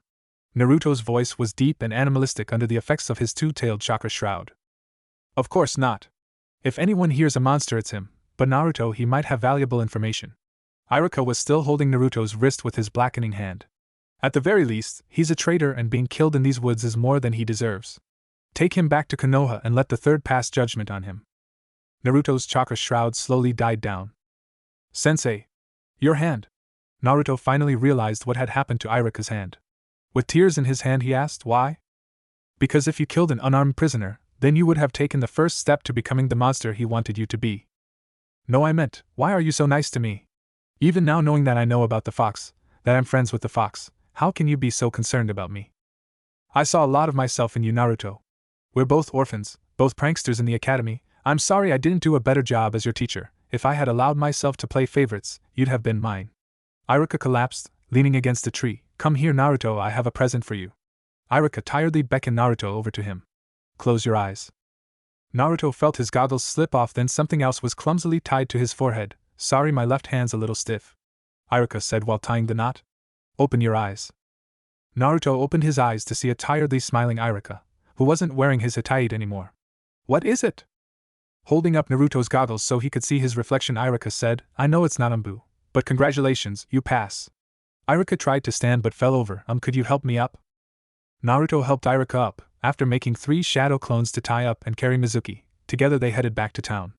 So do I really pass, Sensei? I think what you did tonight deserves some extra credit, don't you? Come on, we need to find the Hokage, and then get me to a hospital. Coming out of the woods, they found themselves surrounded by an angry horde of ninja. Oh bugger. Chapter 12:11 Divergences. Road to Konoha, present day. He defeated a Chunin before he graduated? He defeated an elite Jonin before he was a ninja. I honestly don't see what's so shocking about that. He beat Zabuza with pure luck, and a Dijitsu, so that doesn't count. He beat Mizuki single-handedly, with a weapon he hadn't been trained to use. That speaks volumes about his actual skill level, and that trick he pulled to get Mizuki. I see why you like the kid Jiraiya. Yes, he's a wonderful kid. Now we don't have much time before we get to Konoha. Are you going to let me finish the story? We have quite a ways to go. Konoha, 12 months, 14 days ago. Oh bugger. They were surrounded, and the ninja didn't look like they were going to listen to reason. If you just put your weapons down and let kill the demon. Look, he's killed 2 Academy Sensei. Actually, Mizuki's a traitor, and I'm still alive. Iruka managed to say, not that it seemed like anyone would listen to him. He's a monster, kill him. Nope, not listening. During the shouting, the assembled ninja closed in on Naruto. But when they were 10 feet, Jiraiya managed to shunshin between the groups. What's going on here? He killed 2 Academy Sensei and stole the scroll of seals. Now he's come to kill us all. Jiraiya had to fight the urge to facepalm. Iruka had managed to stand up by himself and was carrying the scroll of seals, while Mizuki was clearly rolling on the floor in pain, whimpering to himself. Obviously, you need to get your eyes checked. Jiraiya took up a combat stance. I will not let you attack a Konohanin unprovoked. Especially when it's my godson, who just caught a traitor. Jiraiya's siding with the demon. Kill him. Someone shouted from the back. Yeah. Kill him. Came another voice from the back. Something's wrong here, thought Jiraiya. No Konohanin would be that stupid. He's obviously trying to rile up the mob into attacking me. An assassination attempt? Danzo. Now on guard for a surprise attack, Jiraiya subtly moved, so anyone trying to backstab him would be right in Naruto's sights, the one person in Konoha he really trusted to watch his back. Quickly flashing some subtle hand signs, he informed Naruto to be on the lookout for surprise attacks. Ero-sennin, should I make a path out? No, we'll wait for the Hokage to come here. No fighting unless they attack first. The mob tried to come closer, but Jiraiya began to pour out killing intent, like it was water on a hot day. As the mob began to back away, the voices from the back called, Cowards! We'll kill the demons by ourselves. 3 cloaked and masked Ambu shoved their way to the front of the mob. Drawing out tip less Tonto, they began to circle Jiraiya and Naruto. They're Ambu, Naruto. You can use that technique if you want. It's less likely to kill them than your new toy anyway. As he finished talking, the 3 Ambu charged, 2 going for him and 1 for Naruto. Easily dodging their swords, Jiraiya delivered a crushing kick to one that sent him flying into the other. Ugh! Naruto grunted in pain behind him. Apparently the Ambu had tried to kill Iruka, and Naruto had stopped the blade with his shoulder. Seeing the demon injured was apparently enough of a motivation for the mob. They charged, screaming battle cries and death threats. Before the Umbu could pull his tanto out of Naruto's shoulder, a shadow clone grabbed his arm, holding him in place. The clone then held his hand out to, palm down, Naruto, who placed his own hand 3 inches below his clone's hand, palm up. "Let me show you a move I've been working on all year." Blue energy began to swirl in the space between their hands. "Rasengan," Naruto screamed while slamming the Rasengan into the Umbu's stomach. The force of the blow was enough to send the man flying into 3 others behind him. Naruto was disappointed in the ninjas who were attacking him. They were weak. Sasuke was more than a match for them. Hell, even Kiba was more than a match for most of them. But they didn't seem interested in giving up, so he could respect them for that, not that it would stop him from breaking their limbs. After about 5 minutes of Jiraiya and Naruto kicking weakling ass, the Hokage himself arrived, flanked by 50 Umbu. "I will not tolerate my shinobi fighting amongst themselves." The amount of killing intent Sarutobi Hiruzen, Sandaime Hokage, released was enough to bring Jiraiya to his knees. "Explain yourselves." "The demon killed 2 Academy sensei and stole the scroll of seals, and then he attacked us." An injured Umbu with a curiously spiral-shaped wound on his chest shouted. "You know, it's really annoying when people keep proclaiming your death right in front of you." Iruka, who still had the scroll of seals slung over his shoulder, said to Mizuki, who during the confusion had tried to crawl away on his hand and knees. Iruka had prevented his escape by the efficient method of sitting on his back. "Obviously you need to get your eyes checked," the Hokage said flatly. Turning to Iruka, the Hokage said, "Since anything Jiraiya and Naruto say will be decried as lies by the majority of Konoha, tell me what the hell happened here." "As far as I can tell, this bastard," Iruka gave the whimpering Mizuki a thump on the head, "sabotaged Naruto's final exam. Then, with the promise of joining a secret Umbu subgroup, he convinced Naruto to steal the scroll of seals and bring it here. I found Naruto first and figured out what had happened just before Mizuki showed up. Naruto beat him with some clever underhanded tactics. Then as we were dragging this guy back to Konoha proper, so you could pass judgment on his scheming ass, this mob showed up and attacked us, although those 3 Umbu," he pointed to 3 now bound and gagged Umbu, who had attempted to escape during his speech, "riled them up and attacked first. Gather the mob up and take them to T&I's lockdown for questioning. I'll personally see to it that these 4, he gestured to the 3 bound Umbu and Mizuki, are taken care of. Jiraiya, Naruto, come with me." After delivering his prisoners personally to a high-security cell, and the tender care of Marino Ibiki, Yamanaka Inoichi, and Mitarashi Enko, the Hokage took Jiraiya and Naruto to his office. "Now Naruto, explain to me what happened." After Naruto's long-winded and rant-heavy retelling of what happened that night, the Hokage leaned several important things. 1. Naruto's test was obviously sabotaged with a genjutsu designed to make him answer questions incorrectly, and give him a headache that would interfere with the next part of the test. 2. Naruto was a gullible idiot. 3. Naruto had more chakra than Jiraiya, almost 5 times the amount, even without the fox. 4. He had managed to not only unseal the Yuzuno Tsubasa, but to use it effectively without any training. And 5. Jiraiya had managed to teach him Rasengan, a signature move of the Yondaime, second only to the Hirishin no Jutsu in fame and power. Conclusion: Naruto needed more mental training, but was definitely shinobi material. It would be a shame to lose him because of the incident with Mizuki. Naruto, I have decided to uphold Iruka's judgment. You pass, and as for capturing the traitor Mizuki, I am retroactively assigning it to you as a B rank mission. Depending on what information he has, I may upgrade it to an A rank. Dismissed. As they turned to leave, the Hokage continued, in a warm grandfatherly voice, instead of his formal debriefing voice he had used earlier, "And Naruto, good job." Smiling, Naruto headed home, looking forward to sleeping in tomorrow for the first time in almost 5 years. Naruto woke at noon. Looking at the clock, he realized he only had 15 minutes to get to the Hokage Tower for his ninja registration card appointment. Pulling on his trademark orange jumpsuit and grabbing Yuzuno Tsubasa, he ran out of his apartment as fast as he could. After trying a variety of poses and face paints, all of which the Hokage refused to accept, he finally settled on a picture of him grinning wickedly with the Yuzuno Tsubasa slung over his shoulders. "Finally, Naruto, it took you long enough to take a normal picture," the Hokage grumbled as he did the paperwork for Naruto's official registration. There was a patter of small feet running down the hall just before the door to the Hokage's office burst open. "Fight me, old man." Skidding into the room was a small boy wearing what had to be the stupidest hat Naruto had ever seen, along with an overlarge scarf. Naruto wondered briefly if he should stop the kid before he hurt himself trying to fight the Hokage. But his decision not to interfere was rendered pointless, when the kid managed to trip over his own scarf and slammed his face into the floor. "All right, who tripped me?" The kid looked up and saw Naruto sitting in the chair across from the Hokage. "It was you, wasn't it?" he shouted while running at Naruto. Naruto grabbed the kid by his shirt and held him a foot off the ground. You tripped over your own stupidly long scarf, brat. If I tripped you, you'd know it. As they were shouting at each other, a man wearing the standard dark blue Konoha shinobi uniform with his Hittite on a bandana and dark sunglasses stormed into the room. Unhand him, you fiend. That's the Hokage's grandson. Naruto took a long look at the brat, before gently setting him on the ground. Before the boy could do more than look smug, Naruto punted him across the room. Like I care. Naruto decided that with his meeting done, he was going to have a nice quiet day, maybe have some victory ramen at Isuruka's.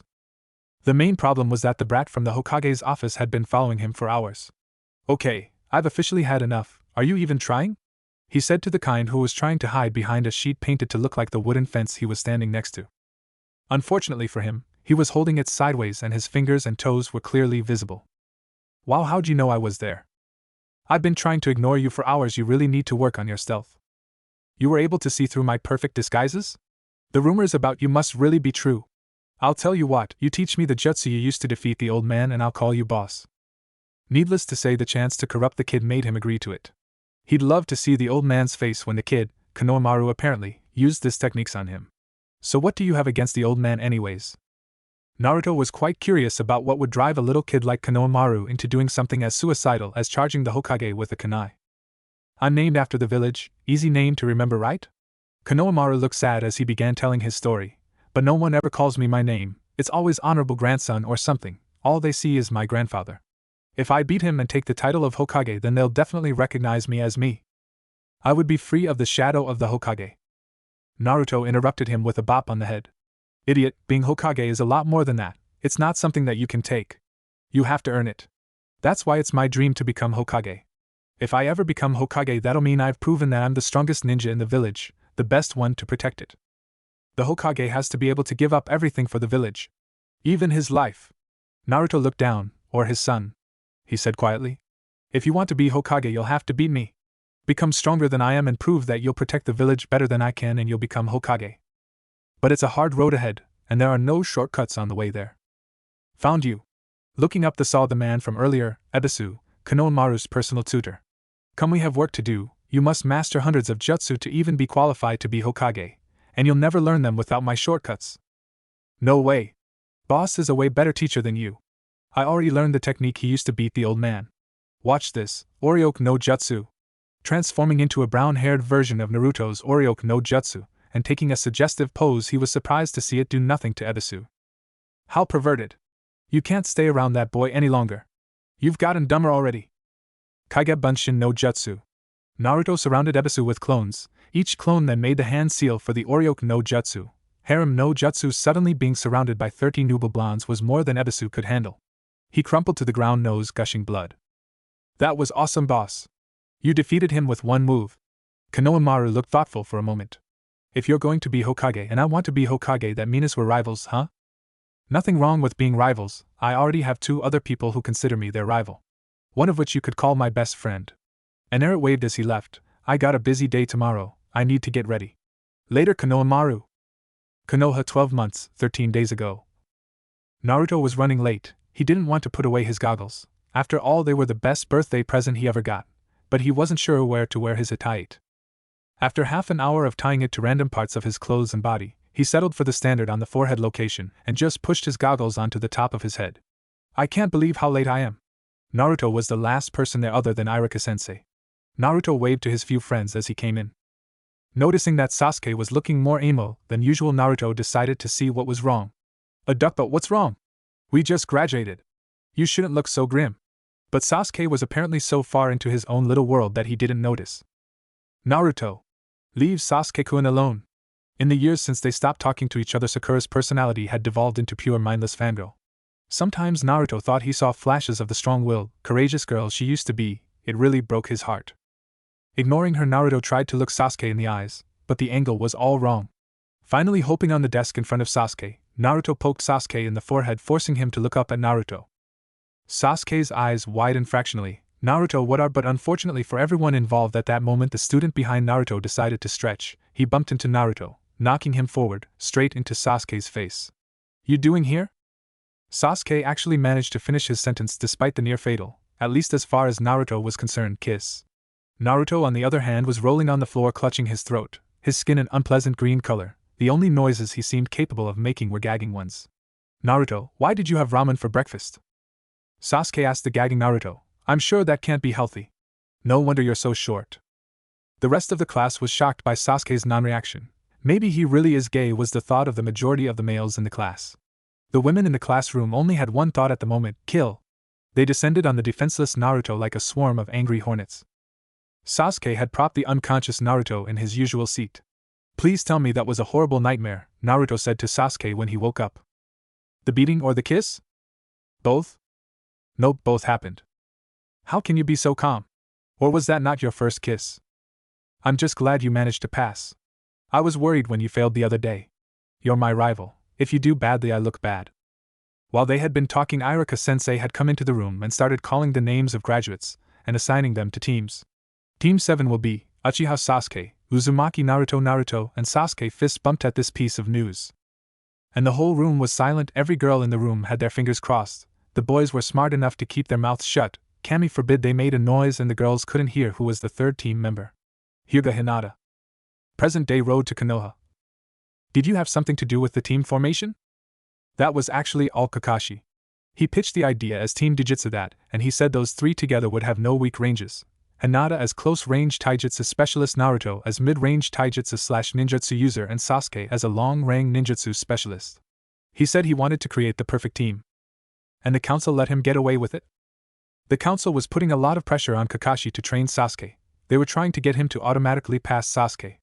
When he flat-out refused to skip his test, they tried to appease him by letting him pick the two he wanted to train in hopes that it would make him more likely to pass them. Besides, by this point the council realized that they'd have to pair them up or Sasuke would be mad. What was Hinata's reaction? Shizen interrupted. Once more she seemed more interested in Naruto's love life than the politics and intrigue that surrounded him. Well, Konoha 12 months, 13 days ago. Team 7 will be Uchiha Sasuke, Uzumaki Naruto, and Hyuga Hinata. A soft thump from the back of the class was heard over the sound of the crushed hopes of the girls in the class. Hyuga Hinata had passed out when Iruka-sensei had announced that she was the third member of Team 7. Oh no! Hinata fainted again. Will she be alright, sensei? The ever-oblivious Naruto had rushed to the back of the class to help his new teammate up. When she woke up in his arms, she fainted again. She's burning up, sensei. Shouldn't she see a doctor? You really are an idiot, aren't you, fish cake? Sasuke was already getting fed up with the antics of his teammates. He hoped the constant contact as teammates would stop her fainting spells. Naruto, on the other hand, Sasuke believed there was no hope for. If he hadn't figured out how she felt despite 4 years of constant stalking, fainting, blushing, and stuttering around him, he probably would manage to misunderstand an I love you. What are you talking about, duck? But she could be really sick, Naruto said while placing her on the bench between him and Sasuke. I'm fine, Naruto-kun, don't worry about me. Hinata had woken up and was fighting her urge to blush and faint. I can't faint every time I'm close to Naruto-kun. I'm one step closer to me dream. I can't screw up now. After half an hour of waiting, all of their classmates had been picked up by their Jonin-sensei. After an hour, Naruto started banging his head on the table. No. And then Naruto, what's wrong? He just figured out who our sensei is, no doubt. It took him long enough. Why? Naruto was sobbing now. Do I really have to spend every day waiting hours for that lazy slacker? Even Shikamaru gets things done faster. Well, it makes sense that he would want to train me, and he used to train you, before he got demoted by Jiraiya, but why did he pick Hinata? Who or why you talking about? Hatake Kakashi, laziest Jonin ever, he's always at least 3 hours late to everything. Suddenly smiling, Naruto continued, which means I still have 2 hours to set a trap. Cackling evil, Naruto removed a sealing scroll from his pocket.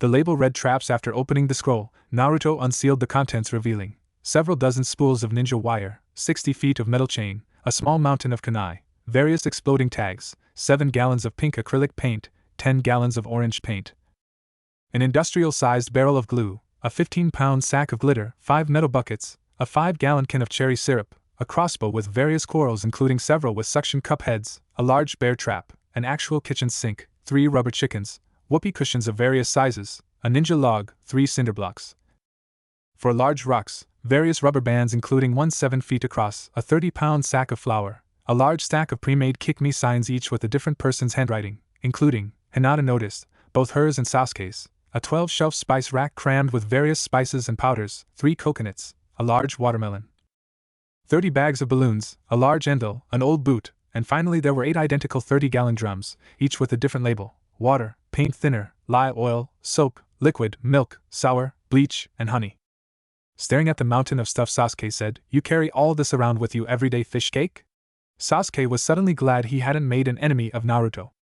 "Well duh, you never know when the opportunity for a good prank arises," said Naruto cheerfully as he seemingly randomly began stabbing kunai into the ceiling and the walls. As he worked, Hinata asked, what exactly are you going to do to him? Some of the things in Naruto's, admittedly impressive, eclectic pile of things could really hurt someone. It seemed rather extreme. After all, Hinata was a patient person. 3 hours of waiting didn't seem so bad. Naruto had made an intricate web of ninja wire on the ceiling. Handing the end of it to Sasuke, he said, "You'll see, here, hold this for me, Sasuke." Naruto began pulling random things out of the pile and arranging them in smaller piles. An hour and 45 minutes. Naruto's trap was almost done. Naruto tied a loop of ninja wire around the blackboard eraser. After dusting the eraser with itching powder, Naruto wedged it between the panels of the sliding door. 5 seconds after Naruto finished his last check of the trap, Kakashi opened the door. The eraser landed directly on his head. Stepping all the way into the room, Kakashi managed to say, "Well, my first impression is before the rest of the trap went off. First was the pink paint, followed closely by a bucket full of glitter that landed upside down on his head. Next the watermelon landed on the bucket." Mildly dazed, Kakashi stumbled forward a step, tripping the wire that set off the next part of the trap. The large loop of ninja wire under his feet pulled closed, dragging him upside down into the air. Bucket now hanging by his chin, Kakashi glared daggers at them all. Before he could speak, the crossbow went of the suction cup tip dart coated in glue, hit Kakashi right between the eyes. "I hate you all." Sasuke wondered why Kakashi was glaring at him in particular. When he realized something, he was still holding the wire Naruto handed to him. Letting go of the wire like it was on fire, Sasuke inadvertently set off the final stage of the trap. Kakashi, still upside down, dropped onto the bear trap, which was sitting in the middle of a large puddle of cherry syrup. Kakashi stood up shakily, bucket back over his eyes. Bear trap lodged in the bucket. With his voice echoing inside the bucket, Kakashi said, "Meet me on the roof now." "Fishcake, I'm going to kill you," Sasuke growled at Naruto. He had thought the trap amusing, up until he realized he'd been set up as the fall guy.